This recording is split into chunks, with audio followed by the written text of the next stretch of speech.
Flirting with someone can oftentimes be challenging, and occasionally the only winning move is not to play. Sometimes it's best just to spam emotes and see how that goes. And today I want to take you on a journey. It's a two-part epic like Homer's Odyssey, but if Homer had written about a weirdo who's desperately trying to make a woman fall in love with him by calling her autistic. Now the backstory here, I'll go ahead and give you the cliff notes of the prequel. This gentle sir protagonist has just joined a new friend group and has found particular interest in this woman, and he reaches out to her trying to talk to her saying, I'll be honest with you, I don't understand you, and then he just goes on to say that she's quiet and he doesn't know anything about her other than she likes potatoes in the town of Salem, and that he just laments that he just doesn't know anything about her and she doesn't make eye contact with him. She asks, does that bother you? And he says no, which is a big fib right there. Lying is a sin and now he's condemned straight to hell. This clearly bothers him because he melts down about it. He also doesn't keep that charade up for long. He immediately folds and says, I mean, somewhat, yeah. It actually hurts a lot. It keeps me up at night. I actually can't sleep. I'm crying all the time because of it. But it's a normal human response, so you can't blame me. Too late. I'm already blaming you. Can I ask a blunt question? She says, sure. And he says, are you autistic? Man, the Riz Lord has struck like a lightning bolt here. If those panties aren't sodden after that blunt question, I just don't know what works anymore. She says, no, are you? And he goes, lol, no. So what do you think about me? She says, in what way? He seems to get kind of offended by that, so he snaps like a Redditor adjusting his fedora. It's a simple question. What do you think about me? Madame, it's actually quite elementary, honestly. What do you think about me as a lover? She pulls no punches and just goes, I don't really think of you, so not sure how to answer that. That was quite the fucking biblical smackdown right there. And he says, Jesus. Okay, I'll try something else. Why? At that point, you should just be like, yep, that didn't work. I'm gonna go do something else. I'm gonna go solo queue in League of Legends and wash away my troubles. I don't know why he's gonna try something else. But he goes, why do you never laugh at my jokes? Not that I'm trying to make you in particular laugh. Why is it so hard to make conversation with you? It's like I'm reading text messages from Timmy Turner to Trixie. What do you mean, why do you never laugh at my jokes? I wonder what the dynamic of the friend group is like with this guy in there. Does he try to be like the class clown or something? So, for context, she is 23 years old, he is 24 years old, and I imagine the rest of the friend group is in that early 20s ballpark. So these aren't children, these are adults. And he's like, why do you never laugh at my jokes? I told you to pull my finger and I tooted. And you didn't even giggle. What am I supposed to do? This is side-splitting comedy. Come on. Why is it so hard to make conversation with you? Are you autistic? He just texts so juvenile. What do you think about me? Do you like me? Circle yes or no. Or you're autistic. And then he runs away. She responds saying, I'm more of a listener. Don't take it personal. I'm just shy, I guess. And then he immediately takes it personal. There's gotta be a reason. I'm better looking and more successful than 90% of the men you know. So what's your type? I want to get to know you. He's desperate. He's on his knees right now, shaking his hands. I must know. There's gotta be a reason. And she says, my type is a man who doesn't ask me if I'm autistic. I mean, that's pretty picky. Come on. Well, you're looking for a unicorn here. All good men accuse the women they're trying to win over of being autistic at some point. It's standard protocol. This guy's just following the textbook formula. He then says, can you blame me for assuming that? What the fuck? Yes, absolutely. That's a crazy thing to assume about someone, especially considering his whole purpose of the conversation was trying to get laid. He's romantically interested in this person, and his way of spitting game is to ask if they're autistic. That's such a weird thing to do. And then he goes, don't get me wrong, you're pretty, but I definitely considered the possibility you're autistic or definitely on the spectrum somewhere. One of the number one signs of autism is not laughing at this guy's jokes. So he looked it up on WebMD and he was just, for her own sake, concerned for her well-being. He's actually looking out for her. She says, lol, what? Reflect on your words when you go to bed tonight. See ya. Just trying to end this conversation because it's going downhill so quick. This is an avalanche of dog shit. And he just goes, wow. Owen Wilson's there for a moment and then just says, I think you're jealous I spent the night with redacted and you went home alone. This is classic. when everything goes tits up, it's like, oh, you're actually just super jealous of me because I'm slamming ham on the regular. I'm fucking your friends. I am having sex with women that want me because it's impossible for a woman not to want me. You just must be autistic. That's what's going on here. And you're jealous now. You're the problem, not me, and you're lucky that I even gave you the time of day. Your loss. He then clears the air here, making sure that it doesn't trouble her mind that Casanova is spoken for, and he also doesn't want any rumors to spread in the friend group, so he clarifies, don't worry, nothing happened. We just watched Netflix in bed. No need to be jealous. And then drop this emoji. I have a hunch she really wasn't jealous. Just a guess. She doesn't seem interested. And I think you have ensured that she will never be interested by trying to, diagnose her with autism through text message flirting. Now, the next day, she made a follow-up post because he had an even bigger, psychotic break here. So that was all part 1. Part 2, he comes back bigger and badder than ever here. The sequel went insano style. So he texts her saying, "What's your problem? Is this some sort of trauma response?" Crying, laughing emoji, which I don't think there was any laughing, just crying behind the phone on this one. "I just don't get it," blank, using her name. "I've known you since March 12th, and for whatever God knows what reason, you decide to treat me like complete shit. You hug Redacted and Redacted, but not me. You share a couch with Redacted, but when I join, you get up and leave.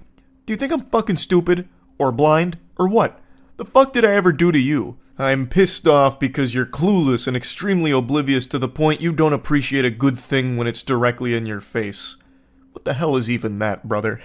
A good thing when it's directly in your face? The only thing that's directly in her face is your accusations that she might be autistic. What are you talking about? You're LARPing as her, doctor, and nothing else. Even just setting aside the baffling autism accusations, there's no even semblance of romance behind his texts. They're just aggressive. And nothing beyond that. They're just weird. So I don't know why he's thinking that he's doing such a good job with the game that she should be enamored with him. But then he just goes, "I just, period, don't, period, get, period, it, period." Goes full-blown rock bottom. "I just don't get it. Help me understand her name." He keeps repeating her name. So he just keeps saying it over and over again. Just saying her name in these texts. And she just says, "Lol, what?" She says, "Are you fighting yourself right now? Am I involved in this argument?" Man, she is just absolutely slapping this guy. It's so good. Yeah, I mean, this guy's just fighting his inner demons here. This man's battling ghosts in the paranormal dimension. He says, "This is all about you," her name. "Stop acting so obtuse. You may not be autistic, but you sure act like you're into trains or some shit." I don't know what is going on in his fucking frontal lobe here. It just gets worse and worse. She says, "LMAO, why do you keep saying my name? Trains are cool. Is there some unresolved childhood trauma I need to know about? Because what the fuck is your problem?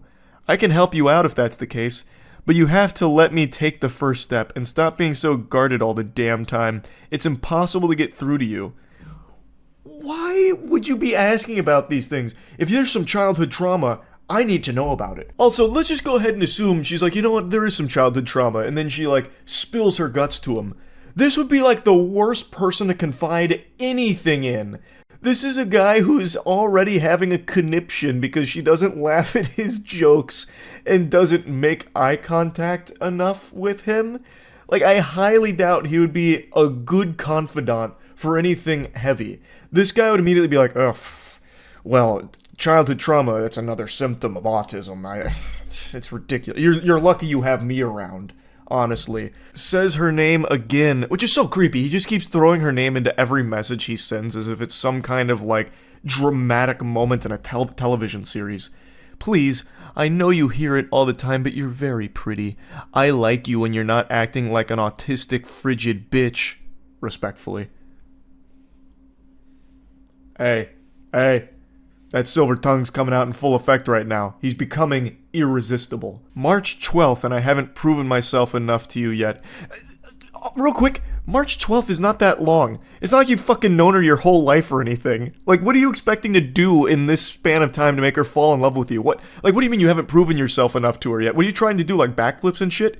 Do you just keep trying to tell, like, the worst jokes imaginable, hoping to get some kind of pity giggle out of her? Like, it's so incomprehensible. He thinks that it's been such a long time. You've been single all this time. Ages. Almost 2 months you've been single. Like, it's crazy. It doesn't make sense. It doesn't compute. It's extremely suspicious, actually. Why would a girl like you be single? What are you hiding? I don't understand what you want, in all honesty, lol. First step of what? Referring to his previous message where he asked her to, or when he said that he wants to take the first step, but she needs to let him. She teases him with some sarcasm here. LMAO, okay, I'm hiding so much, dude. First step of our potential. He's already envisioned 5 different universes where you two are madly in love, and the potential it's incalculable. I can make your life 10 times better than it is now. I'm so sure of that, I'd give that to you in writing, which is legally binding through text messages. You're beautiful, her name again, and I'm what you want in a guy, correct? Incorrect. Where did he even get that assumption from? I'm exactly what you want in a guy, right? The one who just keeps accusing you of being autistic? That's what you're looking for, isn't it? No? Well, I guess you have some unresolved childhood trauma then, and you're just a frigid bitch, I suppose. And then he just says, you're joking. You're performing. He can't accept that she wouldn't be interested in him. You're putting on a teach me a lesson or something stupid, lol. I don't for a second believe you. Her name again. What does that mean? You're putting on a teach me a lesson? What is that? I don't understand. That doesn't make any sense. I don't have to date you just because you find me physically attractive. That's like consent 101. Believe what you want. Don't forget, I'm suspicious. Yeah, you are, because there's no way you're single. You either have a severe mental disorder or asexual. And she says, so anyone who's not into you falls under that category, LMAO. Interesting. I love so many things about you. Her name again. The way that his mind is able to switch gears is pretty impressive here. You must have a severe mental disorder. I love so many things about you, schnookums. Oh, sweet pea, oh my goodness, I just want to cuddle up inside you and let our bodies perform fucking friction on each other till we start a fire with our love. Genuinely, I love you as a friend, and I love you as a person. I want to make you smile. Smile emoji. That's so cringe. Oh, that's so fucking bad. I want to make you smile. Like this. See Exhibit A, for example. It's the smiling emoji with a little blush. Oh... He's trying to be mushy here after insulting her, doing nothing but insulting her for the entire, 2-day conversation. What's your height, by the way? All of my exes have been 5'9 plus, so taller than you, Winky. But you have gorgeous eyes and tasty lips for sure. You look healthy. You make me want to become a daddy.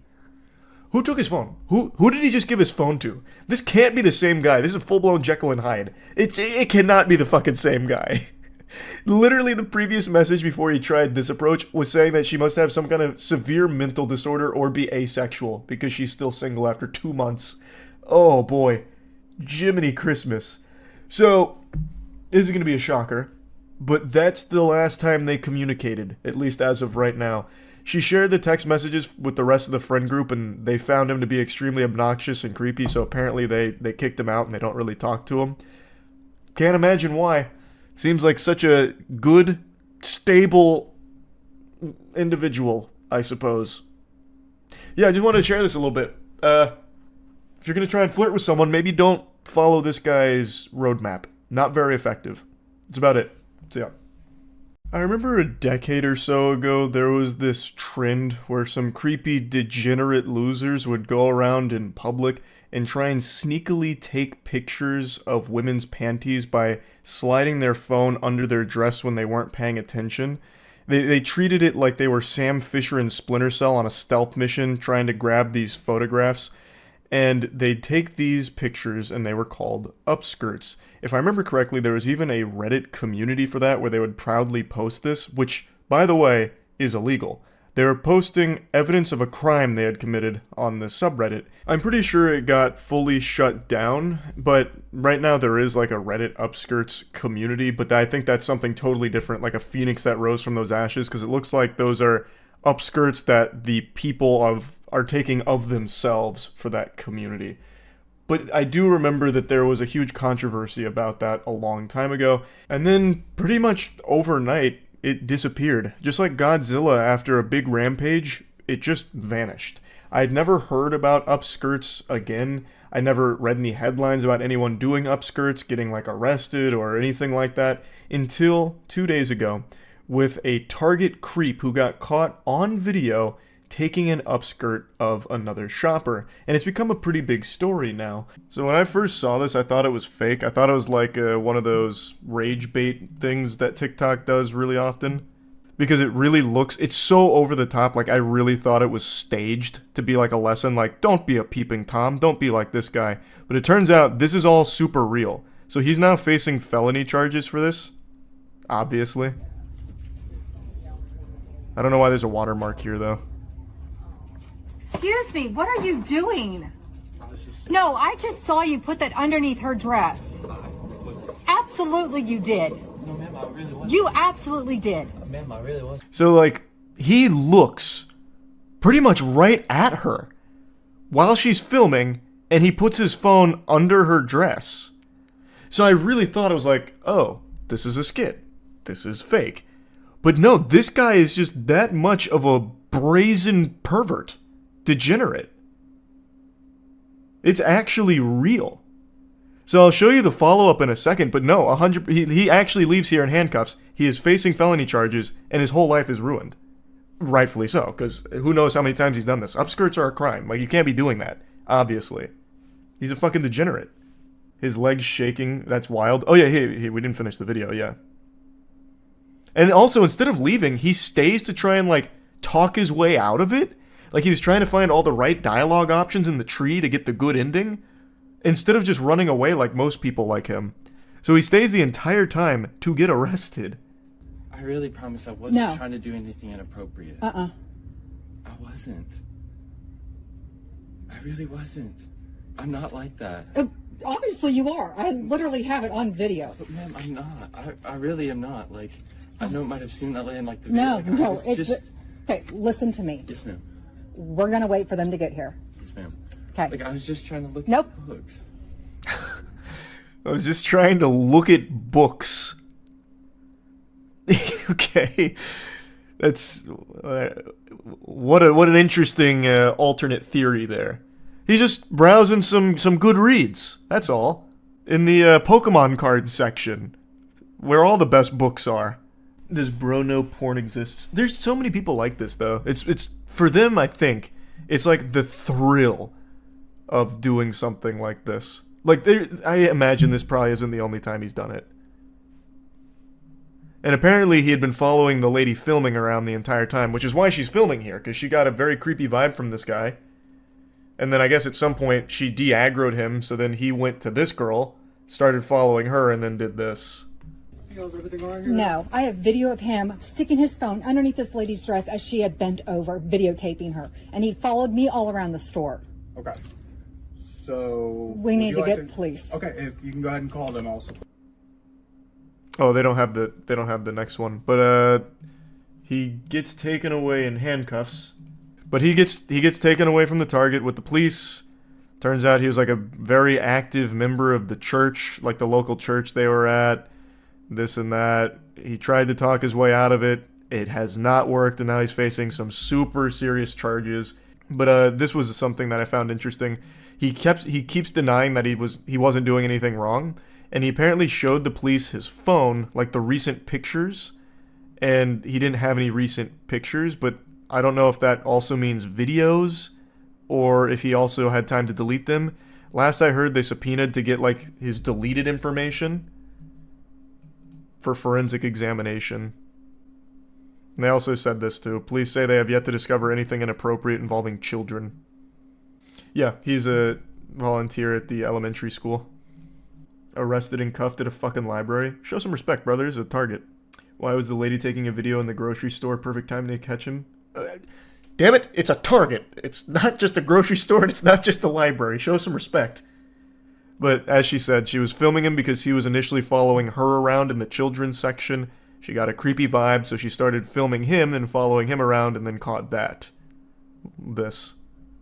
Imagine the unexpected turn of events. He didn't film anything. The charges against that poor lady would be crazy. Even if in the most unlikely of circumstances he didn't film anything, him putting the phone under this lady's dress still shows the intent.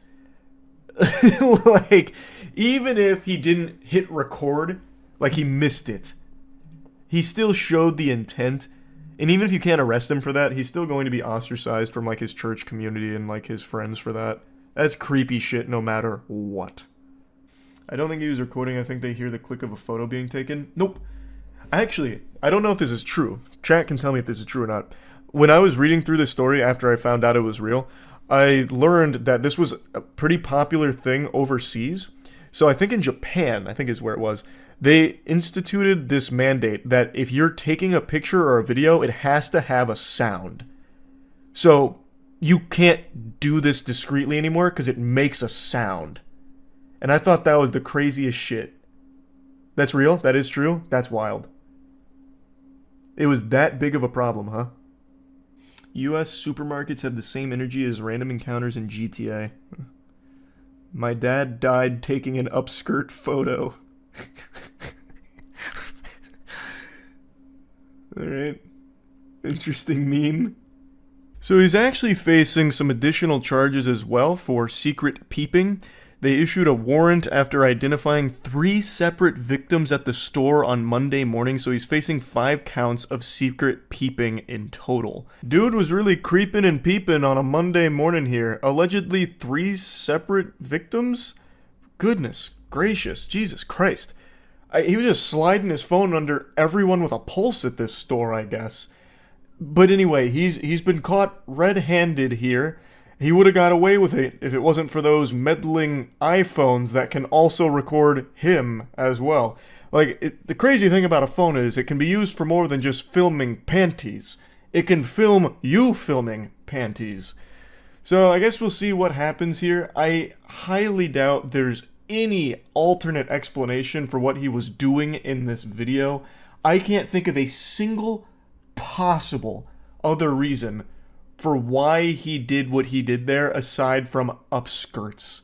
That's the only logical thing. I can't even think of some kind of ridiculous theory. Never mind, scratch that. I did come up with a ridiculous theory.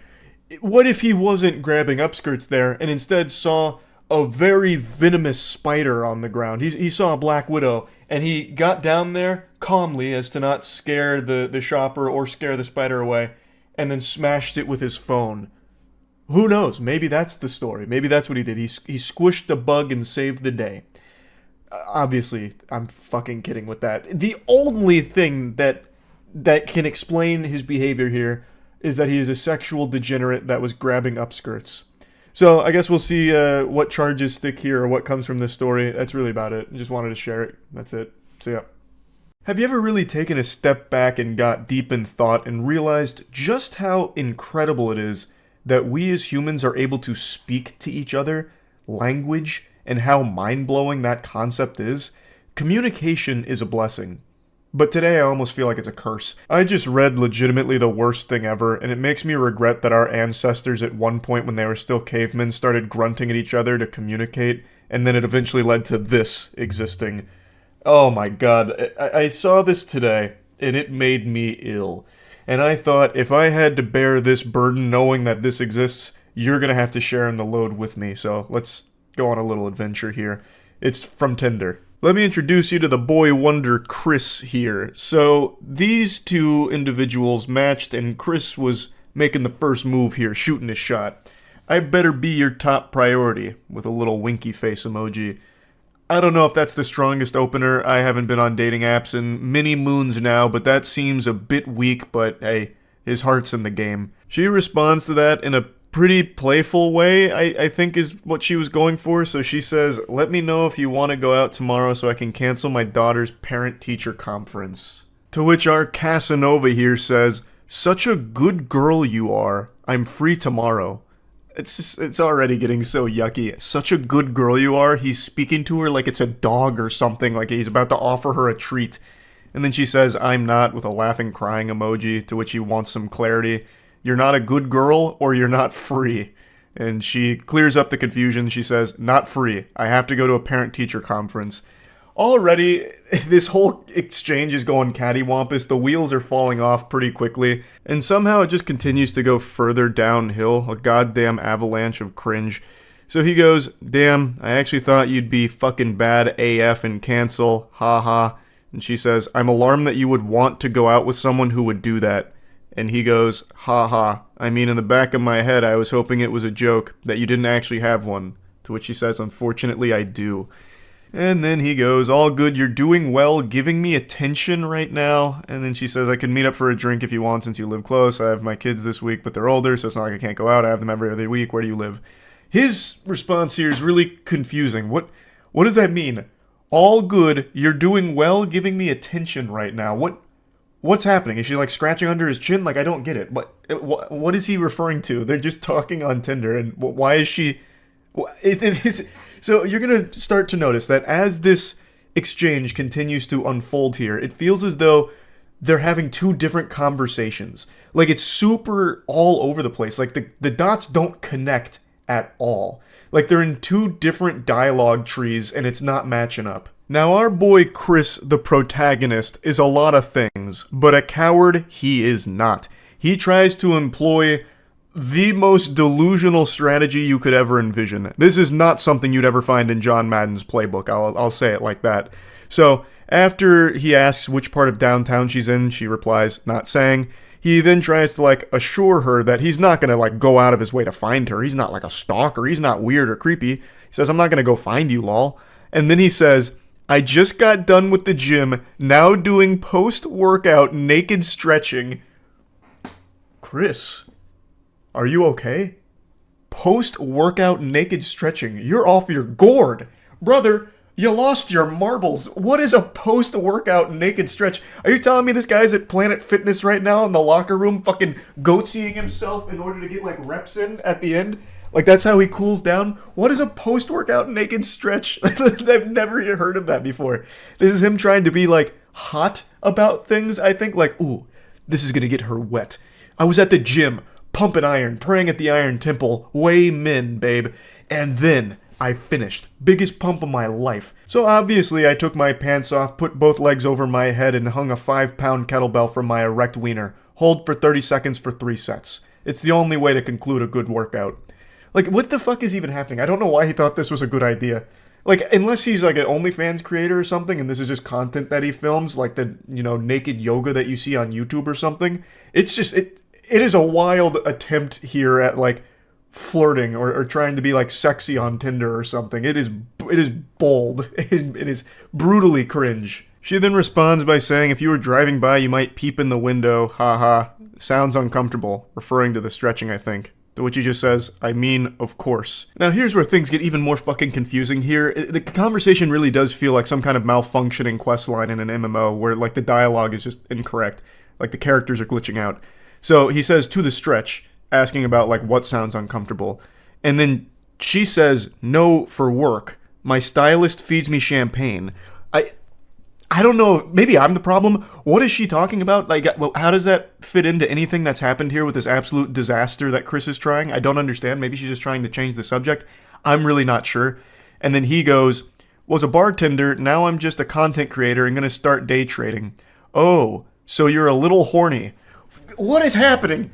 So I think my initial theory might be the right one. He might be like an OnlyFans creator, so the naked stretching he puts on the premium subscription tiers or something.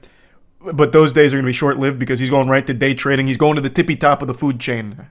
He's watched a few TikTok financial gurus and he's got it figured out now. I also don't know why he says, so you're a little horny? Like, where is he even finding that? There's no hint of horniness anywhere in here.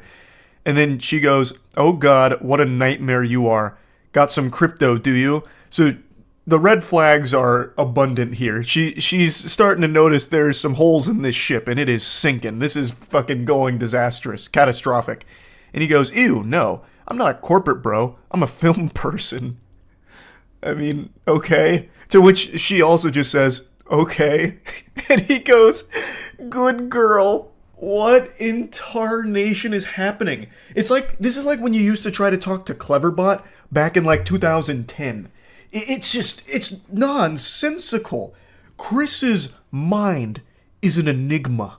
It is a confusing, perplexing hellscape of ideas, and communication is not. It's frying my brain just trying to process it.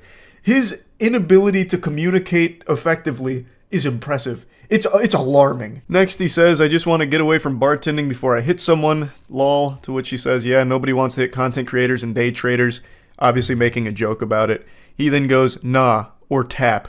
But at least I'm tall and handsome, one saving grace. So he's trying to hype himself up, give himself some gas here, which falls extremely flat. The tank is run empty. She just goes, if you say so. And then he tries to save it by saying, a focus group told me, wasn't my say. His attempt at being playful, like, oh, I would never say this about myself. It's what everybody else says. I'm tired of hearing it actually about how fucking tall and handsome I am. And then she says, I like short guys. He goes, how short? And she says 5'7" to 5'10". And this is where it got personal for me. A dagger to my heart.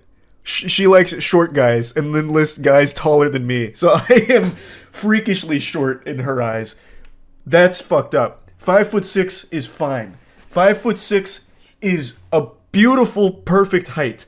Damn it. His response to all this is another head scratcher. He goes, well, I'm too tall to ride you then, even though I prefer shorter women. She says, well, I'm sure I'm too non-gym oriented for you. He says, you look like a gym exercise, to be honest. But yeah, you look like a good barbell curl. You look like a lat pull-down machine, babe. Yeah, fuck yeah. Nailed that. A wonderful line from him, really. I walk my dog slowly around the block twice a day. He says, I'll be the dog. This guy is so horny. This guy is criminally horny. Like, his arousal should be studied because it is on a whole different level, a whole different dimension. Everything he is reading is making him hornier, and he's saying goofier and creepier things each and every time. She goes, no offense, but you might be the fuckboyest fuckboy I've ever talked to on Tinder. And he goes, damn, you must not get many guys on here then. You could get 1,000,000 guys, and I still think this guy would be up there in like the top 0.001% of outrageously horny weirdos. This is impressive. She says he's her first match in a year and a half, and he says, because this is light news compared to the shit I've heard, talking about like war stories, you know, about to have a PTSD episode about the shit he's read on here. And then he says, doesn't help, I'm naked with a heart on. And then her response is, I don't feel like I'm being very flirtatious. And then he says, the stretching and stroking while talking to you helped. What is happening? Somebody save Chris from himself. What is going on? This could be its own fuel source. Like, his sexual arousal, his non-stop, never-ending horniness on a conversation that has gone nowhere, talked about nothing, and yet he is still beating his meat to it, choking the chicken to what? To what? Like, there's not even, like, an imagination you can make out of this conversation that would be even remotely associated with something sexual. And he just keeps going. He's talking about being naked with a heart on. What happened to your naked stretches? What are your stretches? What are those naked post-workout stretches?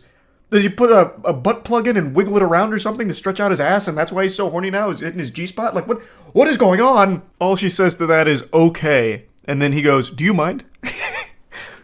I'm doing it whether you mind or not. I don't really care, but do you mind? Is that cool with you think?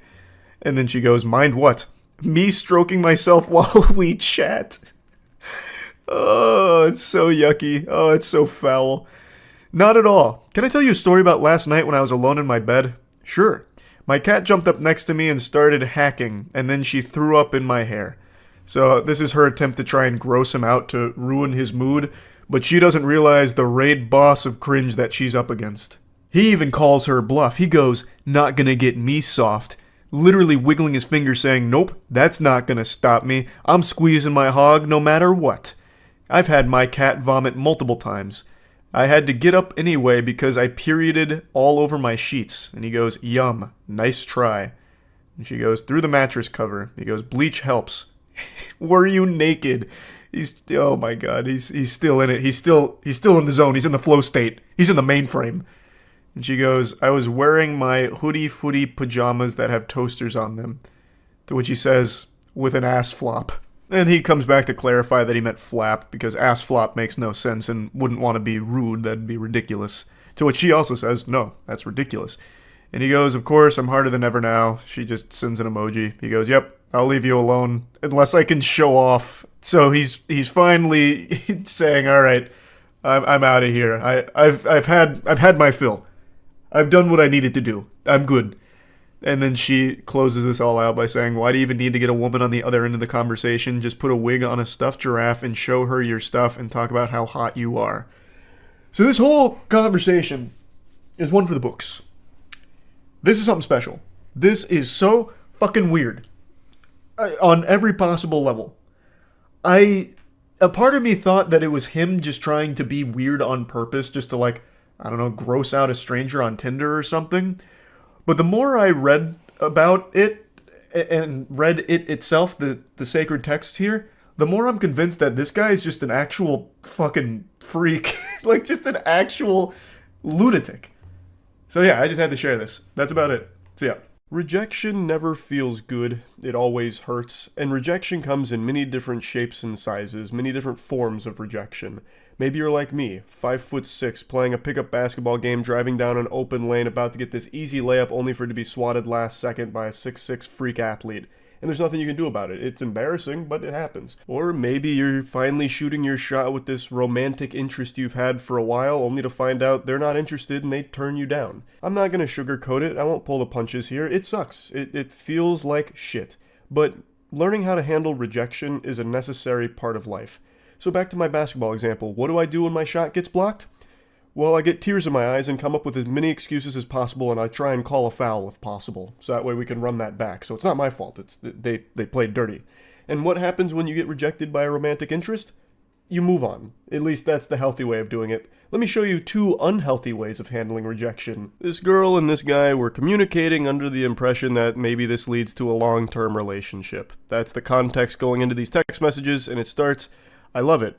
Oh baby, I'll service you in your car from now on. Straight up Brazzers storyline type shit. And she responds, ha ha ha ha ha ha ha ha ha ha ha ha ha ha. Let's go on a date before I get serviced. I'll be there Saturday, lol. I'm actually staying the night there too. And then there's a lot of like redacted information here, like a CIA document, so I don't exactly know what was being said in between these, but she says, where do you live? Oh, okay. Got it. So far things seem to be going well enough. They're making plans. She says, do you have plans for when you're here? And he says, hopefully just you, but no plans other than that. Just needed a breather from my son. I'm going to book a hotel room tonight when my check hits. Which is starting to give off a bit of a weird vibe there. She says, oh, how old is your son? 13. And then he says, maybe you could stay the night. She responds, I don't do that the first night. I'm sorry. And he goes, I don't mean all night, lol. And she's as confused as everyone else would be. So she says, ha ha ha ha ha. What? You said stay the night. I meant like hang out at the room after dinner. Maybe cuddle up. I'm a huge fan of cuddles and the best in the world at giving full body massages. I highly doubt that. I'm going to need some citation for that. Like, I don't believe you. That's not what I usually do after first dates. I just don't think we're on the same page with dating. That's totally okay. Just not a match. So she's taking this in stride, she's like, hey, is what it is. And then he keeps going. Exceptions could be made. What? Lol, what do you mean?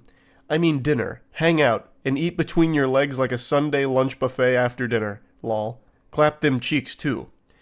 So she's very gently saying no to this guy.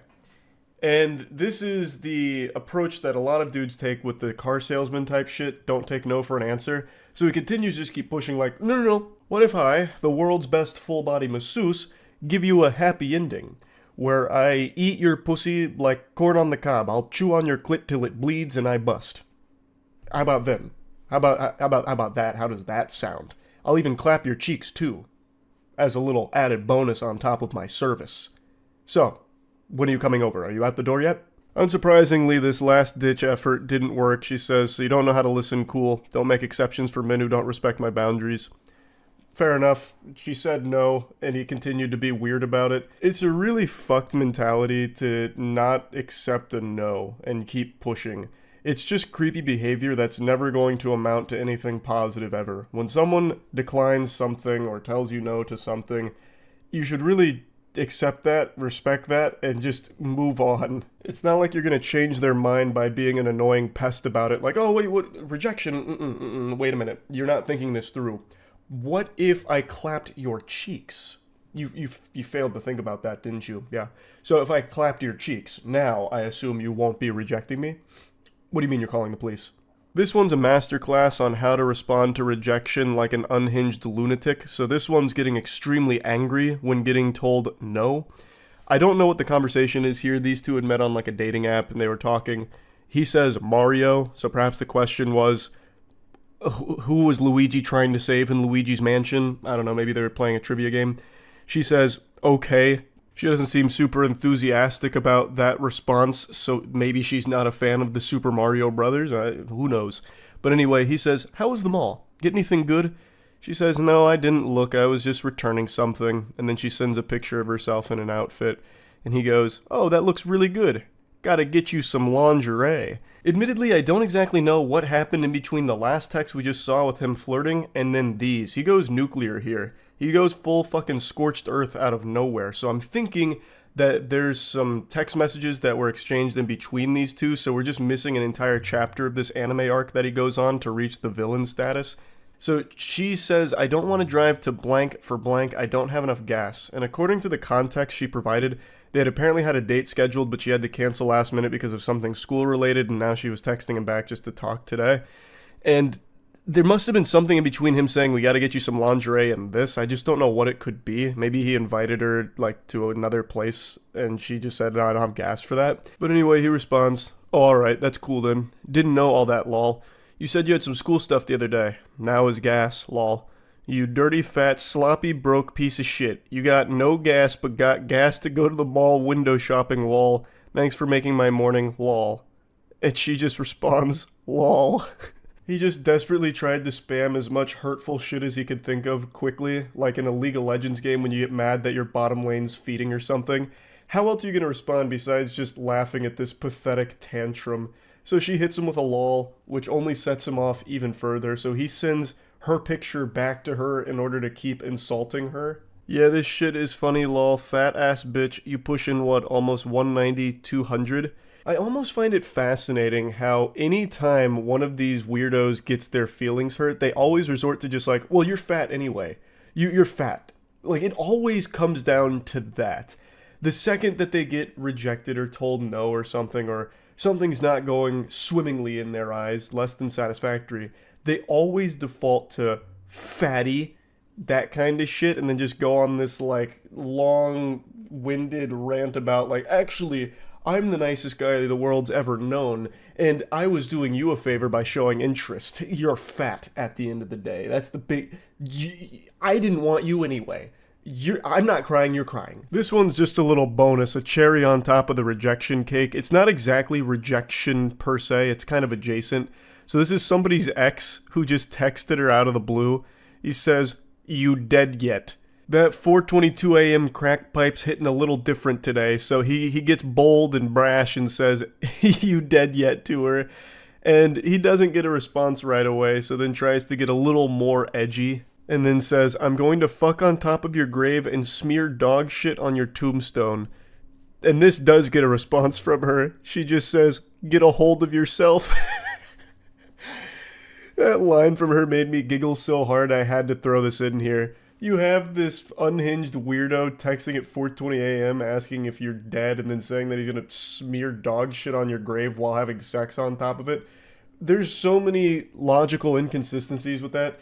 A, who's going to agree to have sex at a cemetery on top of a gravestone? That's just guaranteed to get some, like, demons and spirits haunting you for life. And B, why would you bring dog shit with you to have sex? Even if you found a willing participant here, I feel like if you brought a bag of dog poop with you, that's immediately going to ruin the mood and you probably won't be having sex. Like, this just doesn't make any sense. This guy's spitting a bunch of nonsense here, a bunch of mumbo jumbo. And she just immediately calls him out on it, saying, just get a hold of yourself, you weirdo. It's so good. I just had to include that in here. Again, it's not exactly rejection per se, Like, it's not in line with the other two, but it's just something that I had to toss in. That's really about it. See ya. These are without a doubt the craziest text messages I've ever covered, and I know that might be hard for some of you to believe considering all of the wackos we've gone over, but trust me, this takes the cake of lunacy.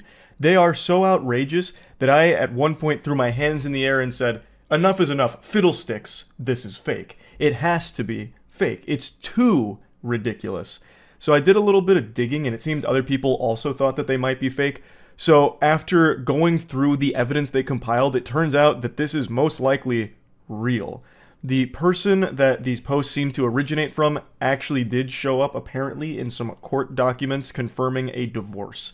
So from what I can tell here, it does seem like these are real, and the story here is legitimate, which is so fucking sad. And the man in these messages needs to be confined to Arkham Asylum ASAP. Dude needs his own personal padded cell, and you're about to see why. All of this hoopla starts because a mother breastfed her child.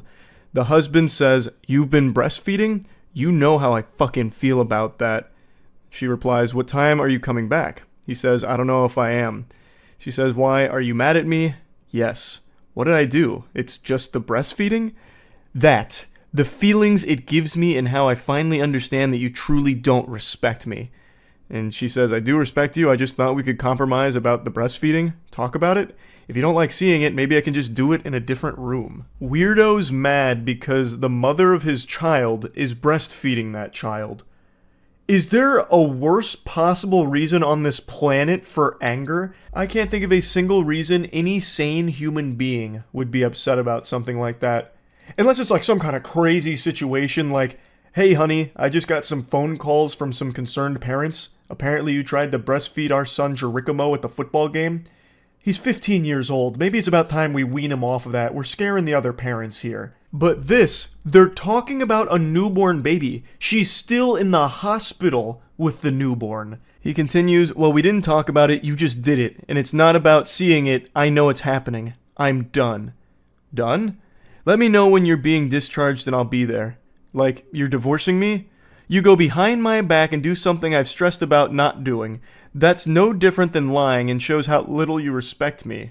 I wasn't meaning to disrespect you, I just wanted to give Wilder breast milk since he was born early, and I know it's the best thing for him with the antibodies and other stuff he'll get from it. The only thing wilder than that name is the husband's brain-rotted brain. Absolute delusion here to be making a huge stink about her breastfeeding a newborn.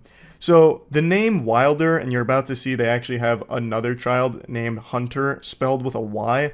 Those two names really set off my bullshit alarms. Like, it was really giving me the heebie-jeebies of, this is fucking fish paste. This is baloney. But again, from what I've seen with what people have found, because the original poster and everything, people did a lot of super sleuthing. From what's been put out there, it does seem like it's legitimate. He continues his rampage, saying he's not a preemie, he was born at full term, it's still unneeded, he's still bigger than I was when I was born, and you could have always asked the nurses for a pump. It's a proven scientific fact that breast milk is no better than modern formula. He's wrong about that, by the way. Modern formula is fine for women that don't want to breastfeed or can't. I decided to fact check that claim, do a little research on it. Turns out it's not a scientific fact. You know what is a scientific fact, though? That this man is clinically insane. So keep in mind, I am not a breast milk scientist. I'm not a connoisseur of boob juice. I'm not the lactation lord. But from the bits and pieces I read about breast milk versus formula, it seems that breast milk is still the most recommended way of getting nutrients to your baby, if possible. She says, "I know, but the benefits of the breast milk still outweigh the formula. Latching helps drop the milk better than the pumps." He says, "Yeah, the benefits to where I'll never be able to look at you the same way again." She's confused, as everyone listening and reading this is right now, scratching their head, wondering what the fuck is wrong with this weirdo. She says, "What do you mean? You think I'm a bad mom for breastfeeding?" And he says, "I think you're a bad wife. I think you don't respect me. I think you took a joy away from me. I think a lot of things." Took a joy from you? I don't understand what you mean. Formula can still be used. And this is where he drops the bombshell. He reveals where all of this anger and hostility comes from. "I enjoy your boobs. Now they've been in another man's mouth. I now no longer enjoy your boobs. He goes Neanderthal mode. Boob sucked by baby, boob no good to me now. No want tit no more. His own child he views as competition because his newborn son suckled his mother's bosom for milk. The most natural thing throughout human history. And somehow this psychopath thinks that his newborn has now tainted his wife's boobs and he can no longer enjoy them, saying that they were in another man's mouth. Wait until he finds out where that baby came from, because that baby came out of his wife's vagina. Well, actually, I guess that's not true. I bet there is a non-zero chance that this unhinged maniac forced his wife to get a C-section, so that way her vagina wasn't ruined by another man. I bet there's actually a really high likelihood that that's exactly what happened. And that's scary. This dude is so fucking red-pilled, he won't even let his own newborn son touch his wife's body. I bet he also wouldn't even let his wife change their son's diapers, because he views them as competition. He'd bust into the room, "I know what you did, bitch! You looked at another man's wiener when you changed Wilder's diaper, didn't you?" And just starts profusely crying, probably calls her like a cheater or something if she changes their son's diapers. This guy is so mentally unwell, I was stunned. Like I said, I couldn't believe this was real. She tries to talk sensibly to him. Just Wilder's, not another man. Their baby, their actual baby goo goo gaga infant is who we're talking about here, not a man. He views an actual, 2-day-old as a man? What the fuck? But anyway, he says, he's a male, and your son. That makes it incestuous in my eyes. And she says, it's not like that at all. And then he goes, I'm not saying anything I haven't told you before. So this man was probably riddled with red flags for a long time in this relationship, and now he is just breaking. Just melting down. That's definitely one of the most unhinged things I've probably ever seen anyone try and say. That breastfeeding your own child is incestuous. There are so many things wrong with that. I don't even know where to begin. It is so shockingly stupid. This guy needs to be put away. He needs to be institutionalized. ASAP. Dude must think that all the days pre-baby formula, so, the thousands of years BF before formula, it was all just incest with people breastfeeding their newborns. This guy is so dangerously disconnected from reality, it is scary. He is a loose cannon on the edge that is snapping. I'm going to spoil a little bit here and just let you know, he divorces his wife over her breastfeeding their child. Just let that marinate for a second. Sit and stew in it. That is insane. That is crazy. Let me pose a question to this individual. I blanked out his name, but I really want to call him by name. But I'd love to pose a question to him. Does he realize how fucking degenerate this is and how much of a pervert you must be to view a newborn baby as a man that is a competition to you? And it's not even a random baby either. Not like that would make it excusable.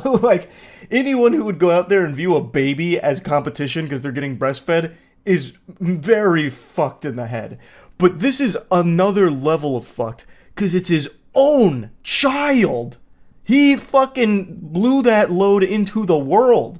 This is his DNA in there. And he immediately views it as some kind of sexual competition with his own kid. That's so weird. He is a menace. He is a menace. She leaves out some of the conversation here. I imagine it got way too personal with some of the information that was conveyed.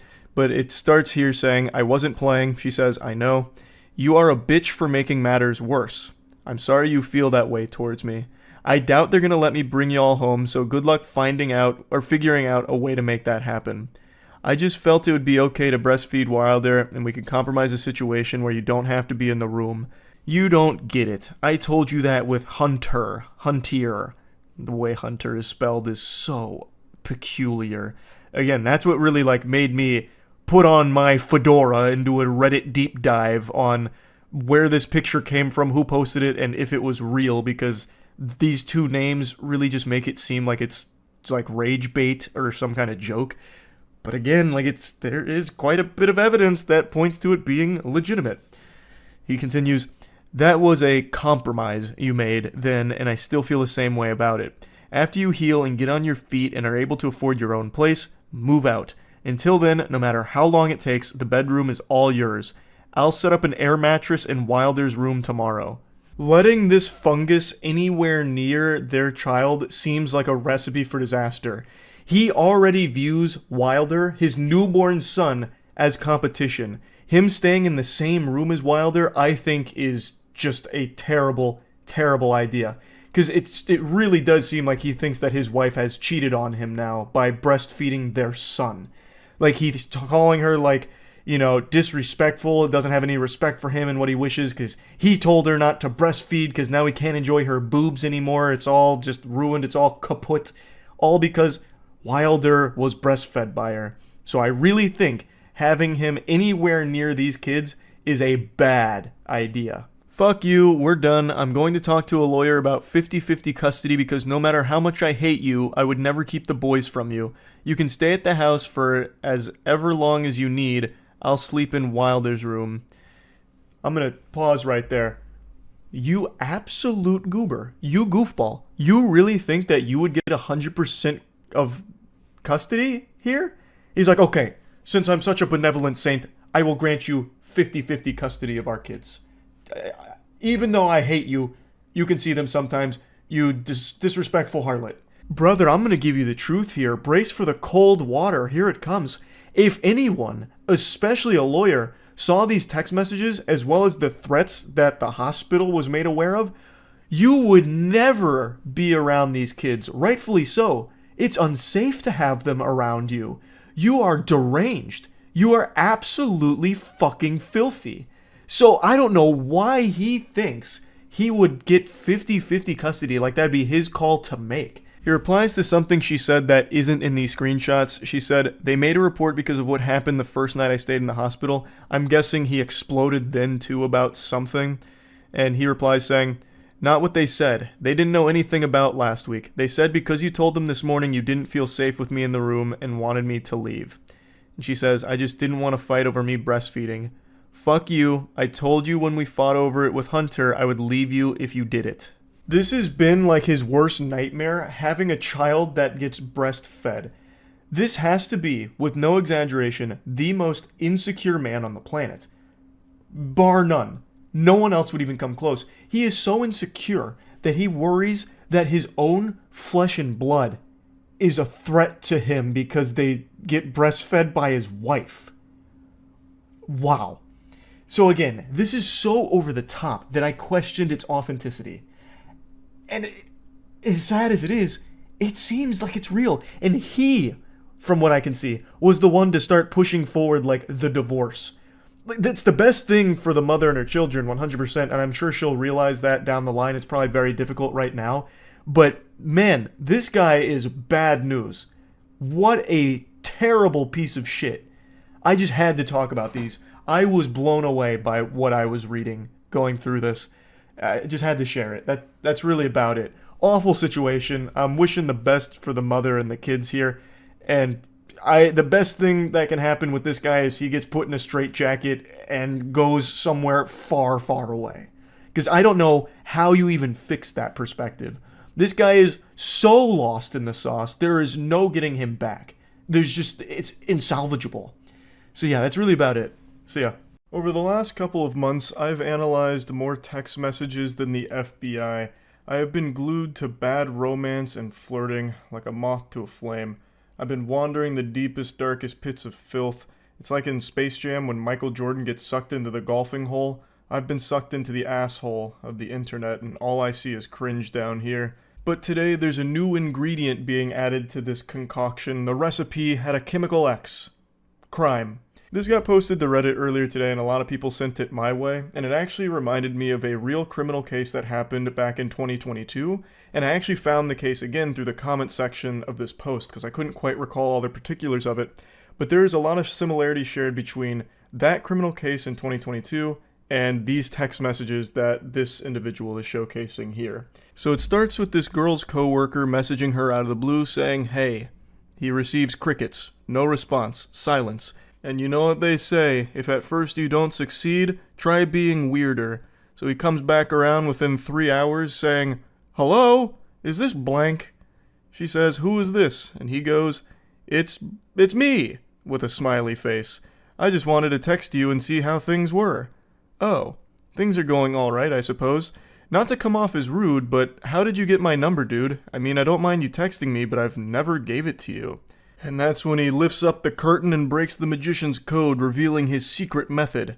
"I just grabbed it off the contact sheet in the office room. Hope that's alright."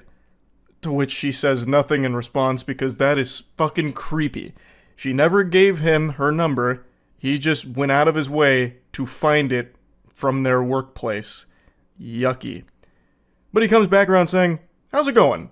And he just keeps going, throwing questions at the wind here, hoping to receive even the slightest semblance of life on the other side, not realizing that he has already scared her by snooping around tracking down her phone number without ever getting it from her directly. So it's already super creepy to do that. So he says, "How was your New Year's?" No response. 2 days later.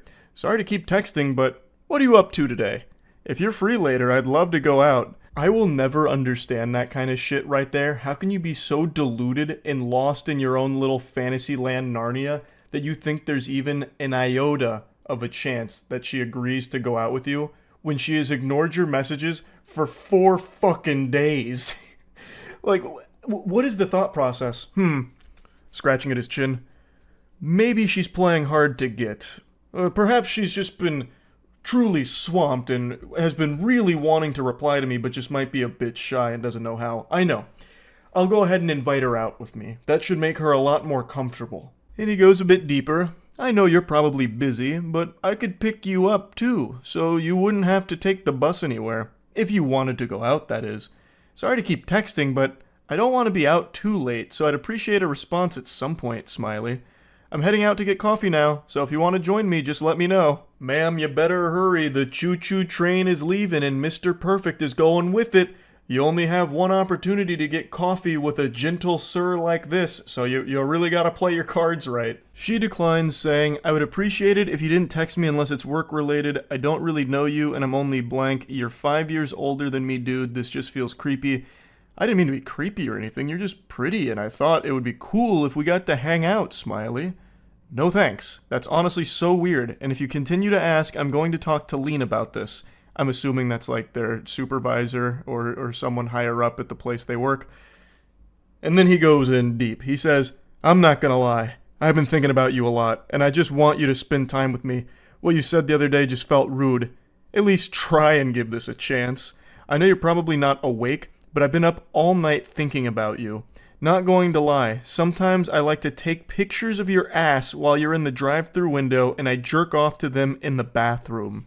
I'll go ahead and take a courtesy pause here to give everyone a brief respite and let that nugget marinate in this sauce here because he just dropped a real heavy, spicy meatball on the plate. And when I first read it, I certainly wasn't ready for that because that's just openly admitting to a crime. I'm not a sheriff or anything, but I'm pretty confident that that's illegal. He'd probably be taken away in handcuffs if this information got out, which it should. She should absolutely report all of this. Now, somehow it actually only gets worse from here. This is just the beginning. He's showing his true face, and man oh man, is it an extraordinarily ugly one. I know that's messed up, but imagine if we fucked in the work bathroom, or if we went out in public. I honestly just love the idea of having a little helpless bitch under my control. I know you're so much younger, but you should give it a shot. Older men can be so much fun to be with. No one at work would have to know. Hello? Sorry for calling, but I'm really lonely and you haven't replied to me at all. Since the text messages are going unanswered, I guess he's resorted to actually just calling her, which is also being ignored, obviously, because that's the safest thing you can do is ignore it. So I can't believe the revelation that it turns out he's lonely. Who would have seen that coming? With smooth talking like this dude's got all the game in the world. This man's a fucking apex predator, a grizzly bear. a champion of Riz here. I can't believe that he, of all people, would somehow be lonely. What a curveball. He then tries to brush all that under the rug, trying to apologize for it. Sorry about last night. I got carried away. I know you're probably not even reading these, but I hope you have a good day, smiley. I'll be thinking of you. I really don't see an issue. It's not like a romantic date or anything. It would just be getting coffee and food. And if you were in the mood, we could always go to my place to watch a movie. I know it sounds creepy, but why not just get out and enjoy the day together? What in the hell is even that? What are you talking about? It's not like a romantic thing or anything. You were just talking about fucking in the workplace bathroom. And then you were talking about having a helpless bitch under your control. What do you mean it's just coffee? You're already showing how extraordinarily creepy and perverse you are. What are you yapping about? He's blabbermouthing about a bunch of hooey. And that's when she finally does respond to all this and says, "Alright man, I'm probably going to report you to the police. You know damn well that I'm underage and you're texting me in the middle of the night like that. Fuck off."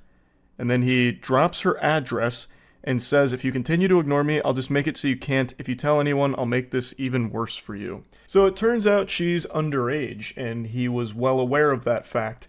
And he also would have been even more aware of that fact considering he snooped through the confidential workplace documents to find her address and her phone number. So it would have been abundantly clear that she is underage, and he didn't care. He still went for this full throttle. So he's also a pedophile on top of all of this. Now he concludes their conversation by dropping her address to obviously try and scare her, letting her know that he knows where she lives and he can always pay her a visit. And a lot of people in the comments, and I think a lot of people in general, would assume that that's just supposed to be like some kind of scare tactic to get her to not say anything. Not necessarily that he's going over there right this instant to do something, but that is still a legitimate threat, and I imagine an actionable threat that the authorities can use. This is one of those situations that really shouldn't be taken lightly, and it seems like it isn't. It seems like she's taken the proper measures here, like contacting authorities or contacting workplace staff and all that, which is what she should be doing, because this is just legitimately dangerous. I mentioned at the start that it reminded me of a case from 2022, where a man killed his 17-year-old coworker because he had a huge crush on her, and since he couldn't have her, nobody could.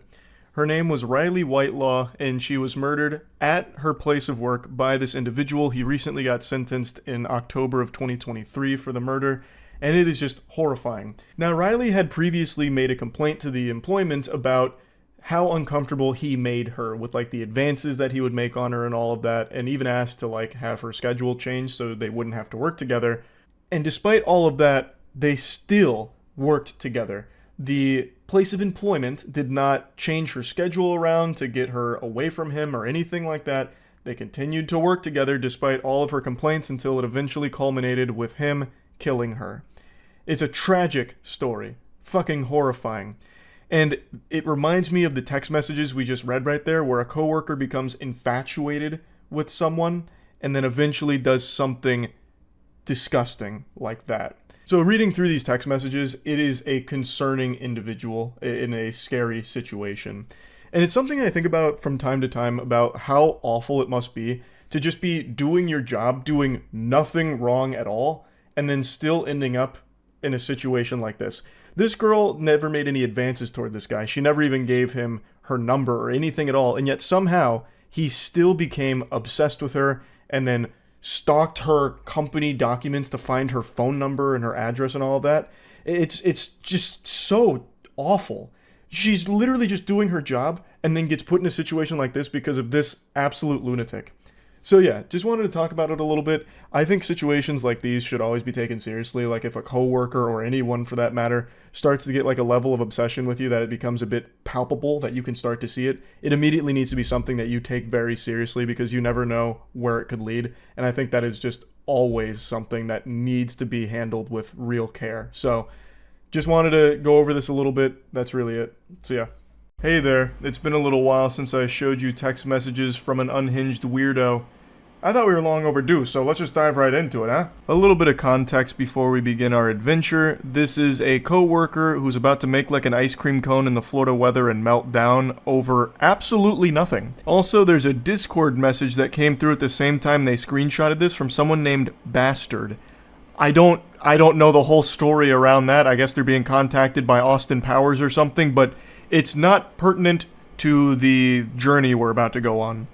So the coworker says, "You get home okay? I just got home myself." To which they reply, "Leaving the bar now."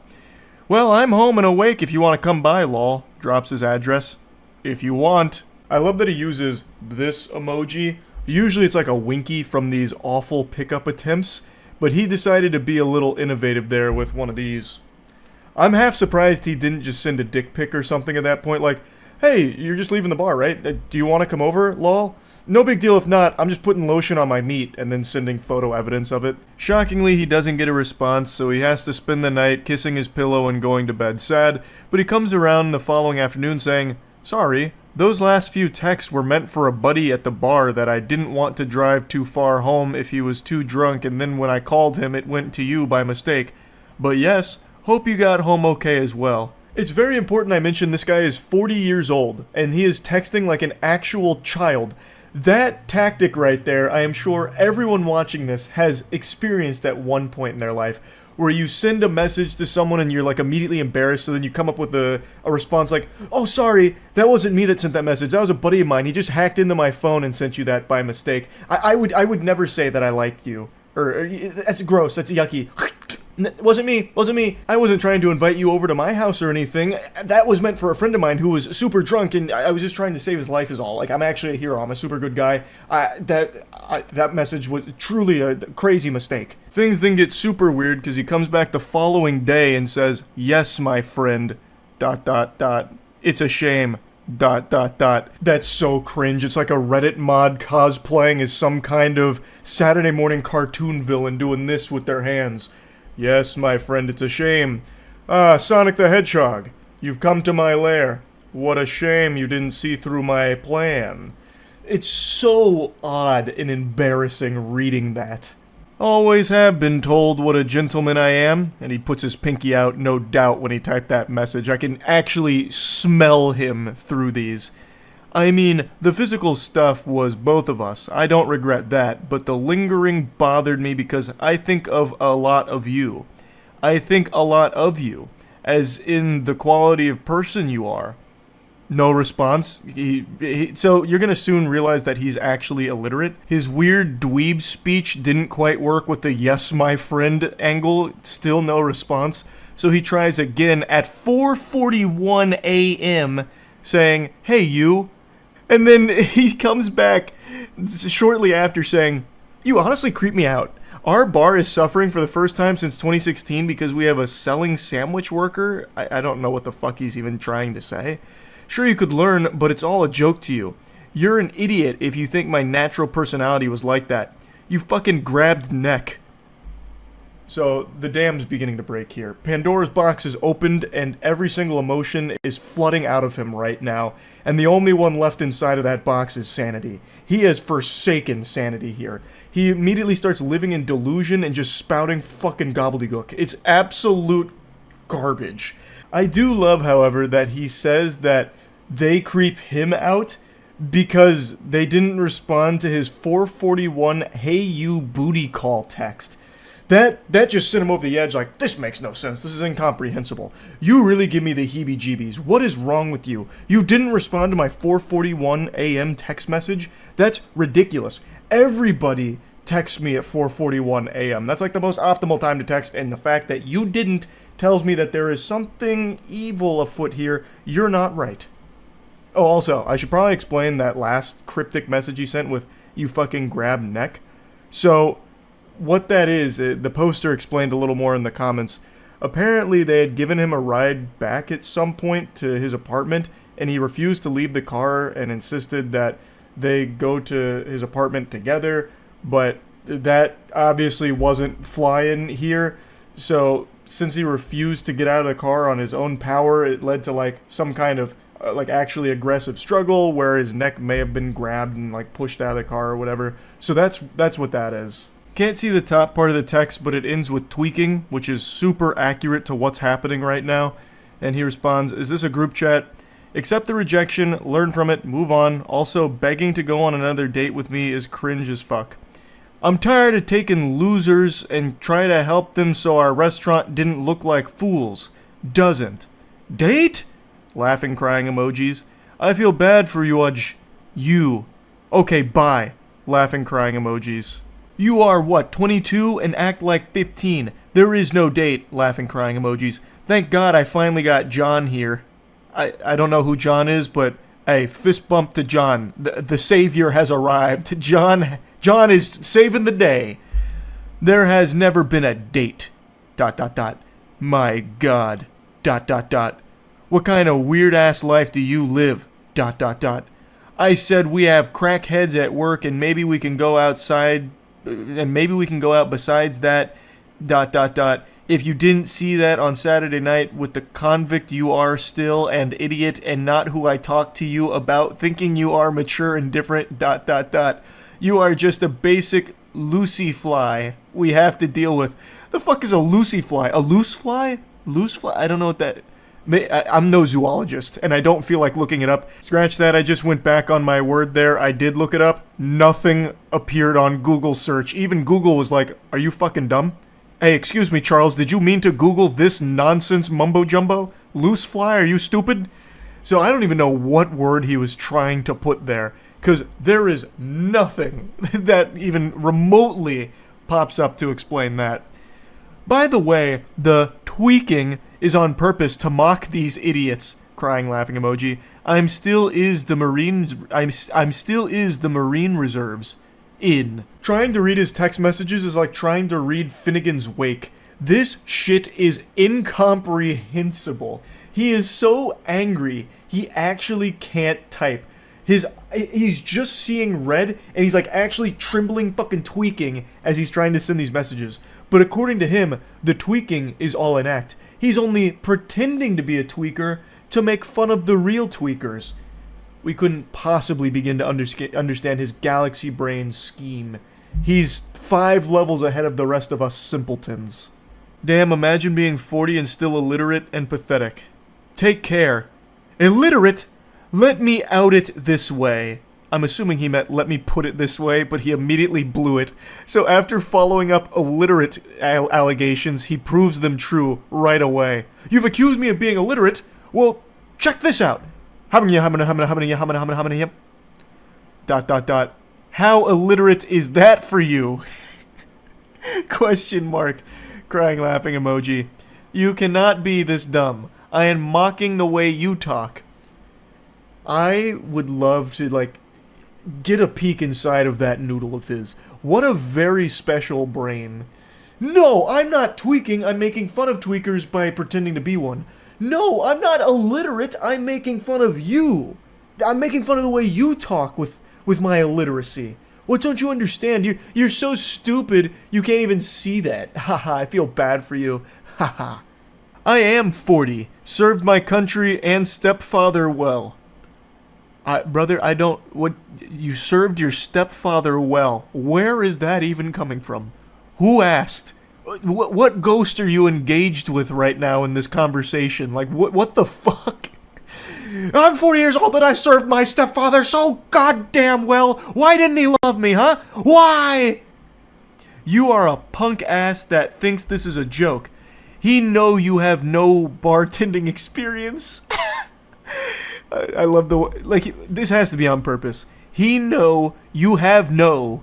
Instead of just using N-O, it's K-N-O-W. No. This is so interesting. It's like a game of Mad Libs. It's so weird. He takes a shot on losers and hopes they do well. We have had some that turned their life around and helped us. Then we have the new age shit like ... Fill in the blank. But it's obviously becoming you as well. That you have no bartending experience. Correcting his grammatical mistake as any scholar would do. You want to put some of the group chat? Put this. You want to put some on the group chat? Put this. Why? Be careful what you ask for. Why? So, like, he's self-aware enough in this rage to recognize how stupid he looks and knowing that this is going to be shared with other coworkers, I suppose, and just continues to keep digging a hole. Because personally, I call out every loser or anyone that makes us suck. I don't know if he meant to say sick, or if he's like, you're the reason this restaurant sucks. We suck 'cause of you, not me. I work hard, damn it. And they reply saying, everyone knows I'm bartending for fun, and I have no prior experience. Seems like you're the only one with a problem with this. Everyone? Yeah. Are bartending for fun? You are bartending for fun? Fuck you. Stay away. This restaurant isn't for fun. It's a business, and we take pride in it. This is like actual We Are Walmart energy here. There's nothing wrong with taking pride in your job. I actually think that's an incredibly admirable thing. But to this level, where it's like almost delusional that this restaurant has become a part of your identity, when it's not a restaurant you own, this is just this is just a coworker. This is just someone that works there, I'm pretty sure. So it's not like it's his restaurant that's being insulted or anything, and this guy is about to go to fucking war for it. Who the fuck is everyone anyway? I train. Then, God forbid, the last couple months we had these losers train bar, and there is Joe. Who's Joe? Where's Joe? Joe Mama? What, like Joe Blow? Like what is this? We've got John coming out of nowhere, which is like this guy's saint. Now we got Joe, and the way he's talking about it, I guess Joe's not a good guy. That's one of the villains we should be rooting against. I don't know. None of this is for fun. It's family. It's work. It's blood, sweat, and tears, and you just proved my point of why I don't like certain people that mock our restaurant. Are you done harassing me? I feel like as he was typing that last sentence there, you just proved my point of why I don't like people who mock our restaurant. He was charging up one of these. Why I oughta. Getting ready to get the knuckle sandwich deployed. No, the drug videos are enough. Good night. That came out of nowhere. I don't know what drug videos he's referring to. The poster also doesn't know, apparently. Thanks for repping blank. And bring your trash to us. That's why he hired you. Not because you worked for fun. We thought you had pride. Once again, please stop. Bringing your trash. The amount of times that he corrects himself, it's like a fucking English professor in a middle school. Like, just coming through with grammatical corrections throughout the paper with the red pen. And please, please, put our work group chat that you... And please, please, put our work group chat that you bartending is just for fun. ... Just like the video of you doing drugs will go to the VP of USAA. Actually, I don't like you. Just as a military Marine vet will do it on my own. I will do it on my own. That doesn't clear up the confusion with the statement. So, let's assume he's telling the truth here. Like he has videos of this coworker doing drugs. What are you gonna do with that? Like, he's trying to be like a hall monitor here, but like, what? Are you gonna report it to the police? Because like, I don't think they're gonna act on it. Like, my coworker smoked weed. Here's proof. But he doesn't even say that. He's like, I'm going to the VP of USAA. So you're gonna take videos of this coworker doing drugs to the VP of a bank? Why the fuck are they gonna care? I imagine 90% of the people at the bank have used drugs at some point, and they're still doing business with them. Like, it's not like they're gonna get outraged like, oh, good golly, one of our clients does drugs? Cancel their accounts quickly. Freeze their assets. Thank you for bringing this to our attention. This is invaluable. It's so weird. And also, just for a cherry on top, the poster explained that they actually don't even bank with USAA in the first place. So he'd just be going to a random bank with a video of a random person doing drugs. At that point, you could just pull up a video from Reddit of someone doing drugs. The final message sent to this maniac was a no bitches meme saying, I don't know what drug videos you're talking about, lol. And they did post another picture as well where apparently this coworker was fired. So that sounds about par for the course. This was a loose cannon. This guy seemed very unwell. I had to share these because this gave me quite a giggle reading through these. Also, a nice little reading challenge to try and parse what he was even saying half the time in his messages. That's really about it. See ya. I know many of you read the title and assume that this is clickbait or exaggeratory, but it's not. You may not believe me yet. Wait until I show you the evidence, the proof. This is the most unhinged individual we've looked at yet. He's equal parts frightening and fascinating, tiptoeing on the fine line between intrigue and How are they not locked in Arkham Asylum? It's a mystery here. He's like the product of a science experiment gone wrong. Like if Professor Utonium added chemical cringe to the concoction instead of chemical X and then created this weirdo. Since I've been down this rabbit hole, this bender of consuming awful romantic texts and bad dating stories and bad dating videos and all of that, this guy is now at the top of the tier list for the weirdest. Like all great fairy tales, it begins over Facebook memes. So he says, "Did you block me on Facebook?" To which she responds, "Nah, my profile got deleted, maybe. I don't know. Lol. Long story." Then he goes, "You don't have to lie." I can just feel the sadness emanating from that line there. I can imagine him looking down and kicking his feet in some sand. And she goes, "I'm not. You can ask pretty much anyone. The profile is gone." To which he responds, "I'm not going to waste my time finding out you're lying to me. So now you're going to ignore me." This is, I'm assuming, a lot of time passing between those two texts. And by a lot of time, I mean probably like 5 minutes because this guy's fucking delusional. So he double texts her like, "Oh, so now you're ignoring me? Now that I've called you out on lying about this?" She responds by saying, "It's not like that, it's just I don't like being called a liar." He then claims, "I didn't call you a liar, I just wanted to know what was going on." And then she says, "I told you and you said I lied, dude." I don't even know why he's trying to pretend that he didn't call her a liar. He can literally look 2 text messages back and see that he point blank blatantly does call her a liar, basically. He's already off his gourd right now. He's fuming because this account that he follows posts memes that he likes, and now he doesn't get access to those memes, and he's throwing a temper tantrum. But really, at the end of the day, it's not so much the memes. He wanted to try and shoot his shot here with the individual who runs the account. He then tries a new angle by going for pity. He's like, "Oh, I'm sorry. Just been going through shit. That sucks about your Facebook." And then he's able to almost cobble together a normal human interaction here. She goes, "Shit happens, it's cool. Just been in my head and your memes brighten my day. I got weird because I didn't do anything wrong for you to block me like that. My memes actually got me banned." This reminds me of like the potion seller video on YouTube a while back. "You can't handle my strongest potions, traveler." But in this case, it's memes for Facebook. And he just goes, "For real? That's crazy. You post them all the time though. It must be something fucked up, haha. Well, if you made another Facebook, you better add me first. I'll be waiting, JK." To which she just tries to close it out by saying, "Lol, yeah." Next chapter in this cringe anime is him trying to pull out the Riz here, trying to showcase his game. "So what are you doing, dork? Haha, causing more trouble for Zuck?" He's going for like the playful insults kind of thing, like, "Oh, you dork, you fucking dweeb geek, what are you up to, huh?" And she just goes, "Nothing, just hanging out." "That's so cool!" I love that with the exclamation point. He's like, "Whoa, badass! I bet you're kicking ass in Animal Crossing, huh? Is it that fun? It looks too much for kids. It must be since you keep ghosting me. Do you play any real games?" To which she's baffled, saying, "How is that not a real game?" So again, a certain amount of time elapses between his first message with the "That's so cool" NPC dialogue and then him going, "Oh, it must be so good you're ghosting me." So this guy's flipping emotions back and forth rapidly. His brain is all over the place. His fucking noodle is scrambled. And then he tries to like make an argument out of this, successfully making an argument out of this, by the way, by calling Animal Crossing not a real game. So he tries to get like this sort of elitism about him when it comes to gaming.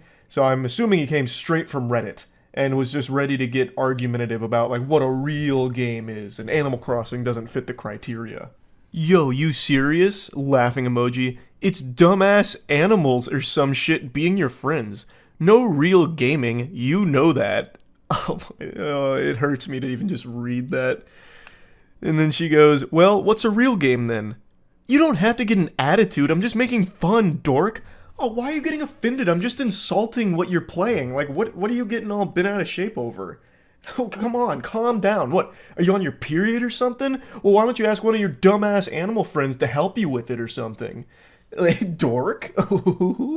Oh, it's so painful reading this guy's text, and it only gets worse. It gets even more outrageous. But he's so aggressive with everything. It's like he treats a text conversation like it's an active war zone. Rocket League is a way better game than that, but I guess that's not cute enough for you. "Yeah, not enough sunshine and rainbows for you girly girls. This is a real man's battlefield." And speaking of battlefield, Game like Battlefield, Cyberpunk, Far Cry, shit, Madden, that's a sport. And men like me play sports. I could help you play them. What a generous offer from this guy. Wow, tell me you're a basic white guy without telling me you're a basic white guy. You got jokes. Double laughing crying emoji. All that is casual shit. Pick up a real game, get on my level. I really appreciate that now she's just making fun of him directly to his face. I have no doubt she was laughing while writing all this shit just to string him along and continue to watch him embarrass himself like the clown he is. What the fuck are you talking about? I'm playing around, dork!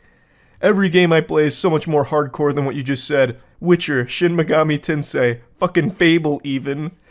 And that was the straw that broke the camel's back. She started to insult his gaming choice, insinuating he's not playing real games and she's more hardcore. And he does not take kindly to that. Now he gets exceptionally whiny. Why are you being such a bitch? I'm literally trying to have a convo, that's it. And oh brother, it's the worst conversation ever attempted. I feel like I should have blocked you even if I did have Facebook. You're insulting my game choices. Which is all he's been doing is just insulting what she plays. I don't know why he thinks it's just some like normal conversation. And he keeps calling her a dork like it's straight out of Ed, Edd n Eddy or something. I don't know what he was expecting. Because they're weak AF and you're being a cunt over nothing. Whatever. She really hasn't even been even close to mean. Not an iota of malice from her here. All she did was like defend her game choices and then joke about what he's playing being casual.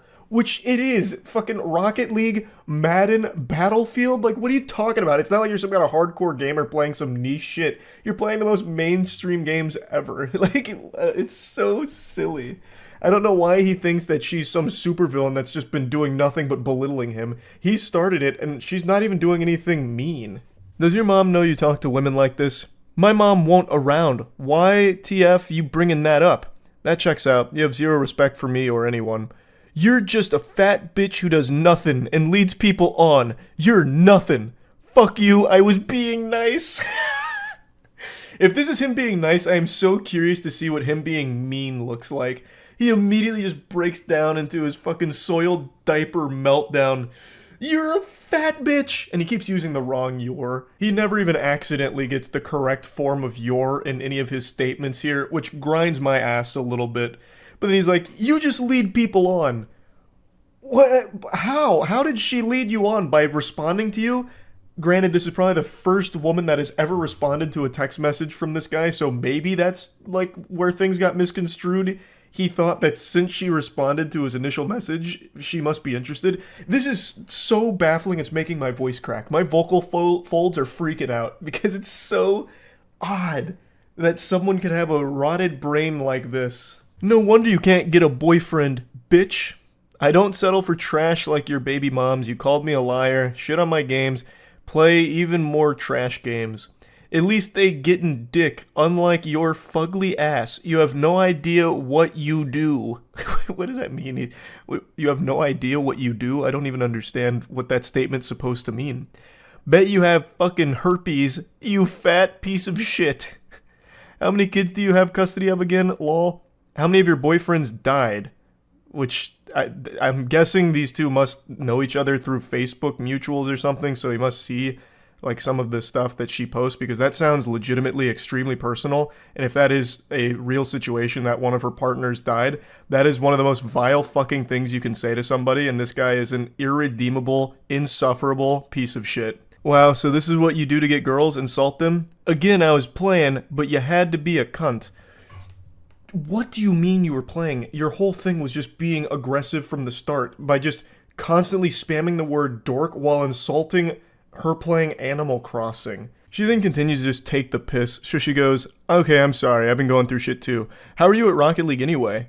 And then immediately he just simmers down, he's back to like good boy status. I understand, I'm sorry too. Going caveman mode. I'm pretty good, I can show how to level up. What's your ranking? Platinum. So you're mediocre at best. I'm fucking Plat 2 and Diamond 2. And I'm trash. In Rocket League, Plat isn't very high. That's where the majority of players end up. So he's not good. He's not good at all. What's your gamer tag? Y. So it also seems like he's lying about this because no sensible person would brag about being plat in Rocket League. So she's starting to catch him on a bluff where he's puffing out his chest and just lying about his Rocket League rank, which is even more pathetic. I want to see for myself. What console? What's the matter? You don't have an Xbox. I play on Switch. It's on all consoles. So he's starting to sweat a little bit like he's pressed against the wall. My gamer tag? Why? Why? Why do you want to know that? He tries desperately to turn this around into a situation where they can see each other, which sounds like it'd be downright dangerous to be around this guy. Why don't we hang and I can show you? What's your tag? I got trust issues. It's not that big of a deal. I mean, yeah, what is your gamer tag? It shouldn't be an issue, right? You're plat in Rocket League. You're a big guy, a big man. What's the gamer tag? What do you mean you got trust issues? Again, ignoring that. I'm just curious. It seems like you're lying. I'm not. And then she drops a meme. It smells like bitch in here.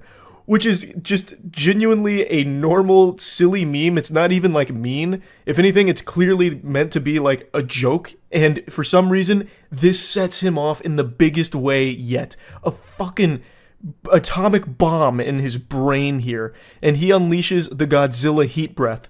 Cunt. Fuck you. Fat piece of shit. You have no idea who you mess with. Go die. Everyone at Dress hates you and thinks you're a slut. I thought differently, wanted to give you a chance. I thought you were a nice girl and want to be your friend.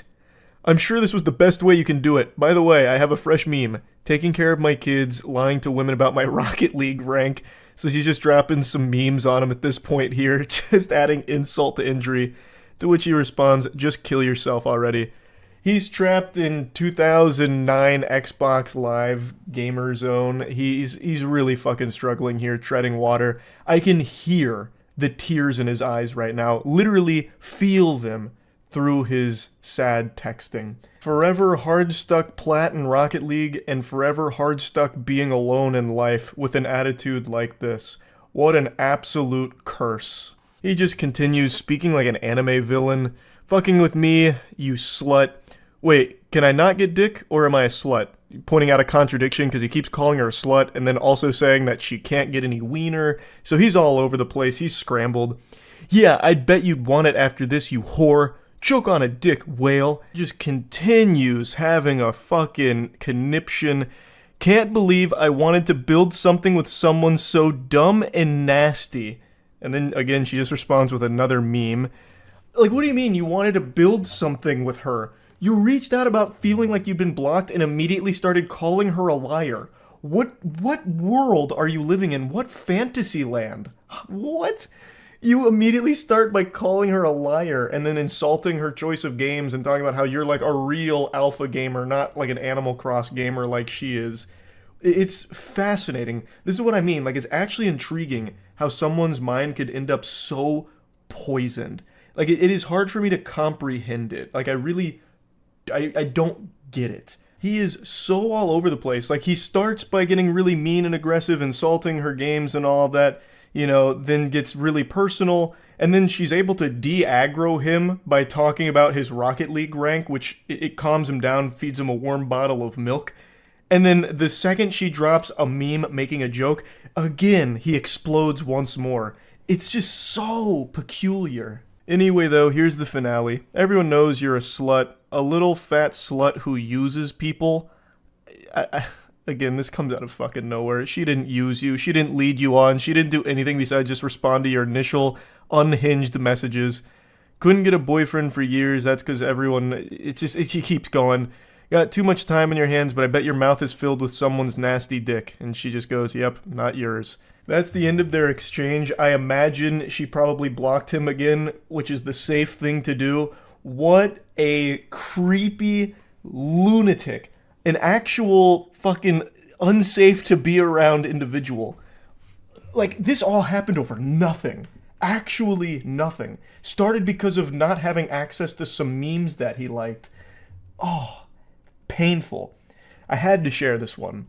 I think this is now at the top of the food chain when it comes to, like, creepy people through, you know, romantic texts that I've been diving through. This one is a rough one. So yeah, that's really about it. See ya. Good morning, everyone. I hope the holiday season has been kind to you. As we approach the new year, I wanted to bestow upon you some sage wisdom.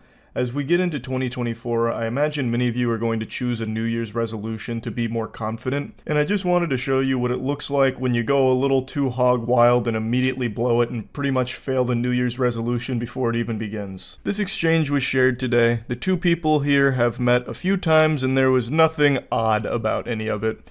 Now, out of the blue, this guy says, "Can I say something weird?" and then sends that face. When that face hits the text messages, you know shit is about to go downhill immediately. Nothing good ever comes from seeing that face. It's like Bloody Mary in the mirror. But she says, of course, with an exclamation point, almost excited to hear what weird thing he's about to explain. So he goes, He starts charging up his Kamehameha here. He's about to drop a fucking nuclear bomb on this conversation and this friendship. So here it comes. Happy New Year. I just saw a post celebrating fat beauty, and you were the fat beauty closest to the top of my contacts, and then drops this hot emoji here. So I just wanted to check in and say hi. And they say chivalry's dead. If that line doesn't get you laid, nothing will.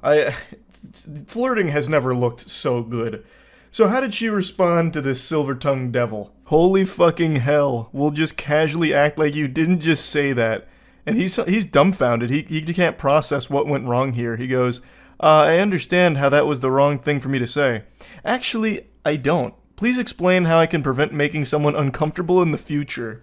It's like an exit survey after customer service experience. What did you appreciate and what did you not appreciate? How can we improve in the future? I have no doubt this was the last thing she was expecting after saying that she'd like to hear something weird. But anyway, I'll go ahead and break it down for you, brother, on where this bulletproof strategy went awry. Let me give you like a counterexample maybe to help illustrate the point. Let's say there was someone I was talking to that I was somewhat romantically interested in, and I opened this conversation by saying, hey, so I just read this post about stupid bitches, so naturally I thought of you. How are you? It wouldn't exactly go over well now, would it? So you coming out of the blue, guns blazing, calling her fat, is not exactly the compliment that you may have thought it was. But anyway, there is another series of text messages I wanted to talk about because it had me giggling this morning. There was an individual giving away 100 articles of clothing, and somebody wanted to come claim them. But things really took a turn for the worst. It starts innocent enough. Are the clothes available? To which they say, yes, please God, take them. Very clearly wanting to get rid of all of these clothes. And then they ask for the location. After receiving the coordinates to the rendezvous, they ask, can you meet me in blank? So meeting at a different location that's a little closer to them. To which they understandably say, no, I'm not meeting for free stuff. And then say, I can gove you $10 to brung them, okay? And they just say no again. It's an almost adorable sentence. I can gove you $10 to brung them. It's like baby talk in text message format. It reminds me of the dialogue in the game Bugsnax. Now, this individual clearly does not want to drive out of their way to deliver free stuff to this person, not even for $10, because that's a wild inconvenience to them. They're giving away the free stuff. If you want it, it should be on you to come get it. Like, it's not their responsibility to drive an hour out of their way to deliver it to this stranger. Jesus, thanks. Keep them then. I have a newborn Jesus, which is a huge statement to make. We've got Jesus Christ coming back for round 3, I guess, because she just gave birth to him. I don't have time to waste it. Do you want them gone or not? I don't know why she's trying to flip this around and haggle with this individual who's trying to give away the free clothing. Like, obviously, they want them gone, but they're not going to drive an hour out of their way to get rid of them. It's not that big of a deal. Whoever wants them can come get them, and if no one comes and gets them, I'm sure they would have no problem just donating them to, like, Goodwill or something. This lady has no leverage in this negotiation here whatsoever. So do you want them gone or not? Your only option is to bring them an hour over here to me. Like, no, clearly, that's not the only choice to be making here. That's the bad ending. That's like the stupid ending. If you do that, you have done a big fucking blunder. They say, I do, but I'm not driving an hour round trip. If you want them, you'll get them. If not, someone else will. The brass tacks, the cold hard facts, the cold water. That is the truth right there. If you want them, come get them. If you don't, someone else will. They then ask for the address and then say, it's not that far from blank, and blank is 10 to 15 minutes from blank. Everything's redacted here like a CIA document, so it's a little hard to keep up with.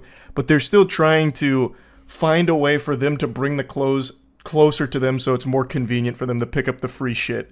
They say, I live closer to blank, so 50 minutes, so yeah, you could meet me to blank. That would help us both. Thanks if you would be nice. And they just, again, say no. This sets her off and she goes, bitch, have a good day. I have kids, me and I live further than you and I was ready to pay, have a good day.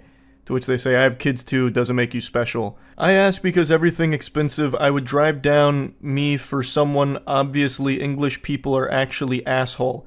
Anyway, I wouldn't be like you, me, I would do halfway for someone that's need it. Obviously you have money, so you don't give a shit apka about any but yourself.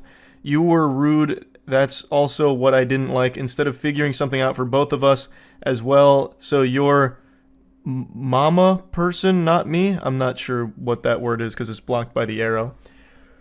One of the most difficult to read statements I've ever read since trying to read Finnegan's Wake.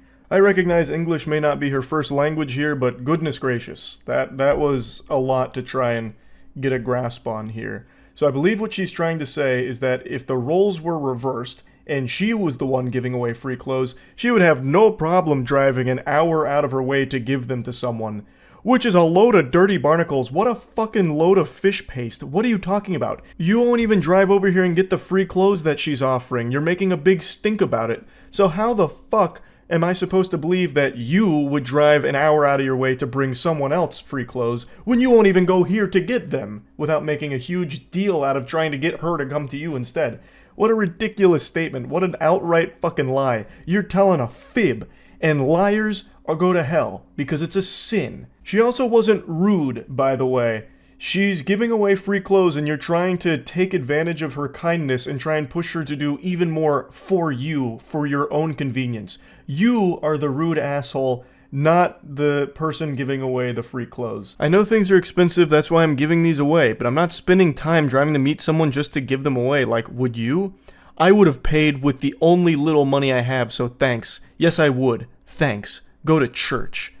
What are you talking about? She's not asking for money and she doesn't need you to gove her $10 to brung them. Like that, just go get the clothes. She is already giving these things away for free. Just go get them instead of trying to shame her for not driving an hour out of her way for a fucking stranger who's too lazy to go do it herself. Like, that is entirely a you problem, not her. And I don't know why you're trying to tell her to go to church. Why don't you go to church, plant your ass in one of the pews and pray for forgiveness for one of the 7 deadly sins of sloth, because you're so fucking lazy that you won't go do the bare minimum and instead start being an asshole to this person who's just giving away free clothes. The conversation concludes with, I definitely do not have money, what an assumption, go to hell. And she goes, great, exactly, shouldn't say that word. What are you talking about? You literally called her a bitch like 3 messages ago. What, saying bitch is okay but not hell? HE double hockey sticks is too far? What is going on?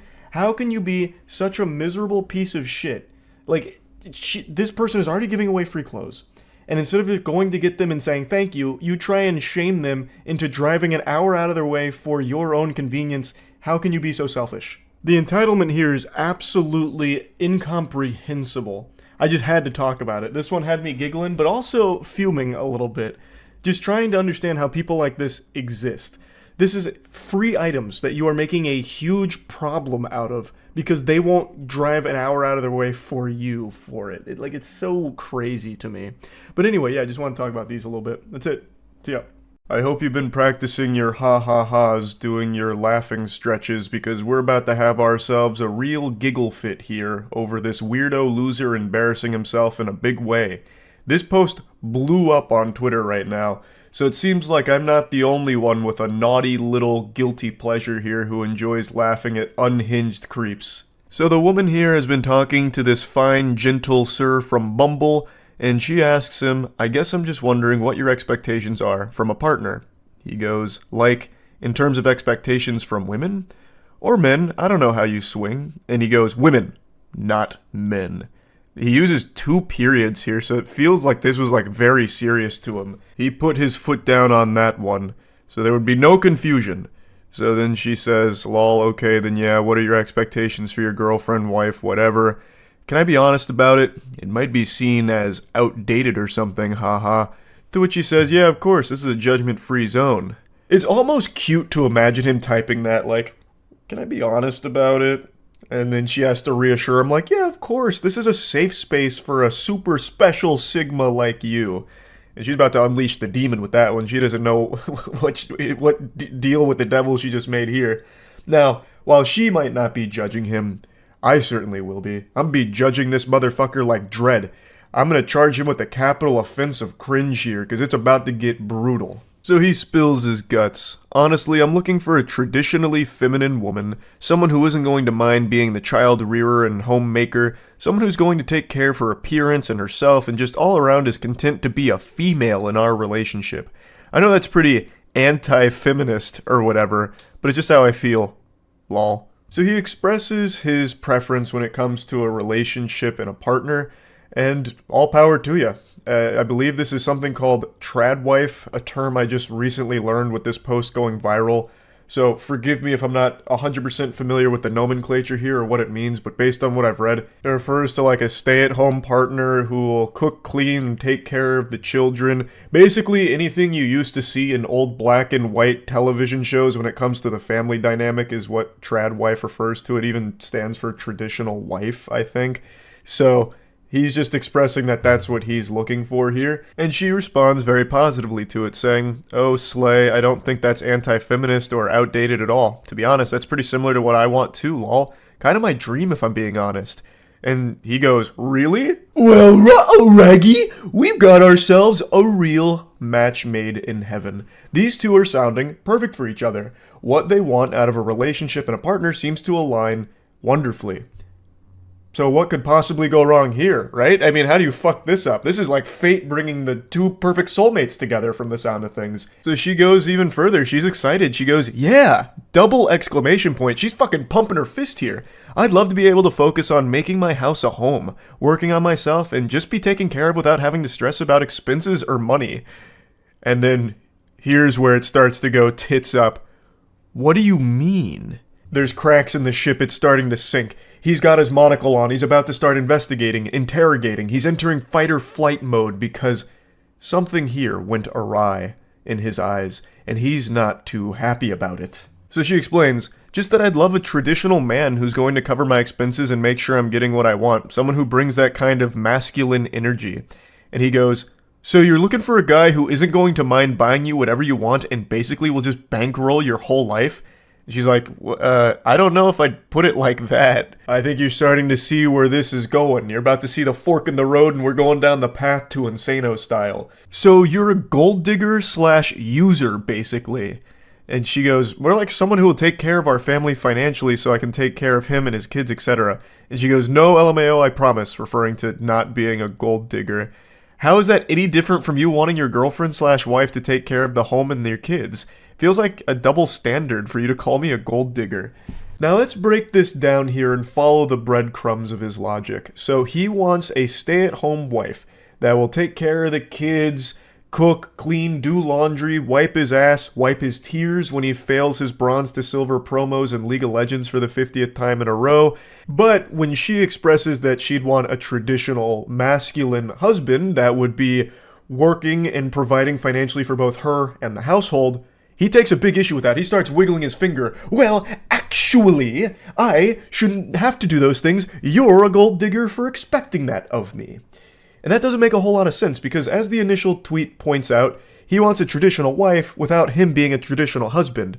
He then goes into a full soiled diaper temper tantrum meltdown. It's not a double standard. It's different because the things that I'm looking for, emotionally stable, takes care of herself, good with kids, are inherently female traits. Good women naturally have that stuff. You're looking for some rich guy who can buy you stuff. That's not naturally part of being a guy. It's totally different. I mean, especially because of how expensive life is in general these days, you think I'm going to be able to afford a $500,000 house on one salary just so you can play dress up and not have to worry about a job? You expect to not contribute to the bills or the cost of living? Fuck you. I knew there was something wrong with you. No wonder you tried to humiliate me at the restaurant. I should have left right then and there. I would bet a large amount of money that that humiliation he's referring to is something extremely trivial that nobody else in the world in their right mind would actually take as disrespectful. I actually guarantee what it is she asked if she could split the bill with him or maybe provide tip on their date at the restaurant. And when she said that, he's like, "Oh, My pride! You think I'm broke? You've humiliated me and the whole restaurant knows it now. But anyway, let's go through this whiny wiener's diary. So he starts, no. Listen here, harlot. These are inherently female traits. Being good with kids, emotionally stable, those kind of things. Being rich is not an inherently male trait. You just want some rich Chad that can buy you everything you want so you can suck all his money out. You expect me to buy you a $500,000 house on a one salary income and you don't have to worry about getting a job so you can just stay at home and play dress up? Which is a wild point to try and make because you are literally asking her to do that. You are telling her you want her to be a trad wife, a stay-at-home partner, and then you're just shitting on her for being a stay-at-home partner, just boiling it down to, you're just at home playing dress up. So you're like belittling her for what you want her to do, blaming her for not contributing to bills or the cost of living or anything when you are literally talking about how you want an angel that'll just be a stay-at-home trad wife. Like, I don't know how he can expect her to be a stay-at-home partner, taking care of kids, clothes, laundry, the household, the day-to-day activities, all of that, and also still having a job on top of it too to provide for herself as well as you. That makes no sense. You'd have to take on the role of the provider. You'd have to put on your big boy pants and really tighten your bootstraps to get a job that would allow you to live that lifestyle, because you would have to provide that in order for your wife to be able to do those things. Because with the expectations you have of her that you express here, she would not be able to get a job on top of all of that as well to help out.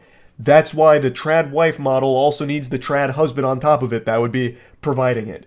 But he is right about one thing. It is nearly impossible to afford a house on a one salary income in today's climate. This is actually something we've talked about quite a bit on stream recently, but the cost of living right now is fucking tragic. It is unbelievably expensive. You'd have better luck winning a house from a game show like Deal or No Deal than being able to afford one with just a one salary income, because the prices are ridiculous right now. It's fucking horrible. So he is right that it'd be unlikely that with just him working, he'd be able to buy a house for his family. But in that case, he would need to understand that his partner would also be working as well to help with that, thus wouldn't necessarily be able to provide all the trad wife things that he would expect of his partner. So she responds saying, "My guy, chill out, because he is having a conniption right now. I never said I was looking for a rich guy or a 500k house or anything like that, just that I want a guy who can take care of me, especially if I'm raising his kids. How can your dream woman be the homemaker and child rearer if she's also working full-time to pay the bills? I have absolutely no issue with gender roles or division of labor in a relationship, but you're not looking for a traditional woman. You're looking for a maid and nanny who can also help pay your bills." And she is right on the money with that one. Absolutely fucking cooked him with it. That is exactly what he's pretty much describing at this point. He's not really even looking for a trad wife. He's looking for a fucking sex robot, basically, that can double as a basically nanny. So someone who's going to take care of the kids, take care of the entire household, but then he can still come home and stick his pathetic cock in and then call it a night with a brewski and passing out on the couch. And this is when the wheels fully come off. Fuck you! Just say you were only interested in me for my money. Next time you match with some sucker, tell him that up front so he doesn't waste his time with you. And then she says, "I paid for last night, my dude." So that must be the humiliation he's referring to. She paid for the meal that they ate together, and he still is fuming about it. He's still just fucking steam coming out of his ears about it. And then she goes, "What do you mean interested in you for your money? Shut the fuck up. My comp sci degree is gonna do way more for me than your business one ever will, bitch. Now I know why you're getting a finance degree. Probably so you can scout out the rich guys and try and steal their money." And she just goes, "If you're gonna curse me out and call me gold digger because I want a traditional man even though you want a traditional woman, something tells me you're not the type of guy I'm looking for. Lose my number, but I hope you have a good life." I really feel like behind his text messages, I can sniff the tears in his eyes. Like after he sent that final text message there, he threw his phone down and screaming and wailing into the bathroom where he locked himself in there for the next half an hour to calm down, splashing water on his face. These two, in the beginning, seemed to be perfectly in line with what they wanted out of a partner. This felt like a great match here. And yet, Goofball was able to snatch defeat from the jaws of victory here, driving her as far away as possible, frightening her, and revealing that he is a massive, unhinged lunatic and a big old creep. Like, what in the world? She even paid for their dinner last night, too, and then he still had the gall to be like, you're only with me for my money. What? But the shamelessness still wasn't over yet. He came back later and then sent a message at 1:30 a.m. after all of this hoopla and just said, hey, you up right now? Trying to booty call the girl that he just had this embarrassing temper tantrum in front of. Hey, sometimes you gotta just shoot your shot, I guess, even after you make an absolute fool of yourself. I don't know what fantasy land he's living in that would make him think that would work. I don't know what he was expecting. Maybe he thought the Men in Black went and neuralized her or something, so she totally forgot about these text messages. But that was never going to pan out well there at the end. I don't know why he thought he might get some action from it. But yeah, I saw this floating around today and I just had to talk about it a little bit. I am so glued to these fucking awful text messages and like these awful dates and romance stories, man. I am in so deep on it. Anyway, that's about it. See ya.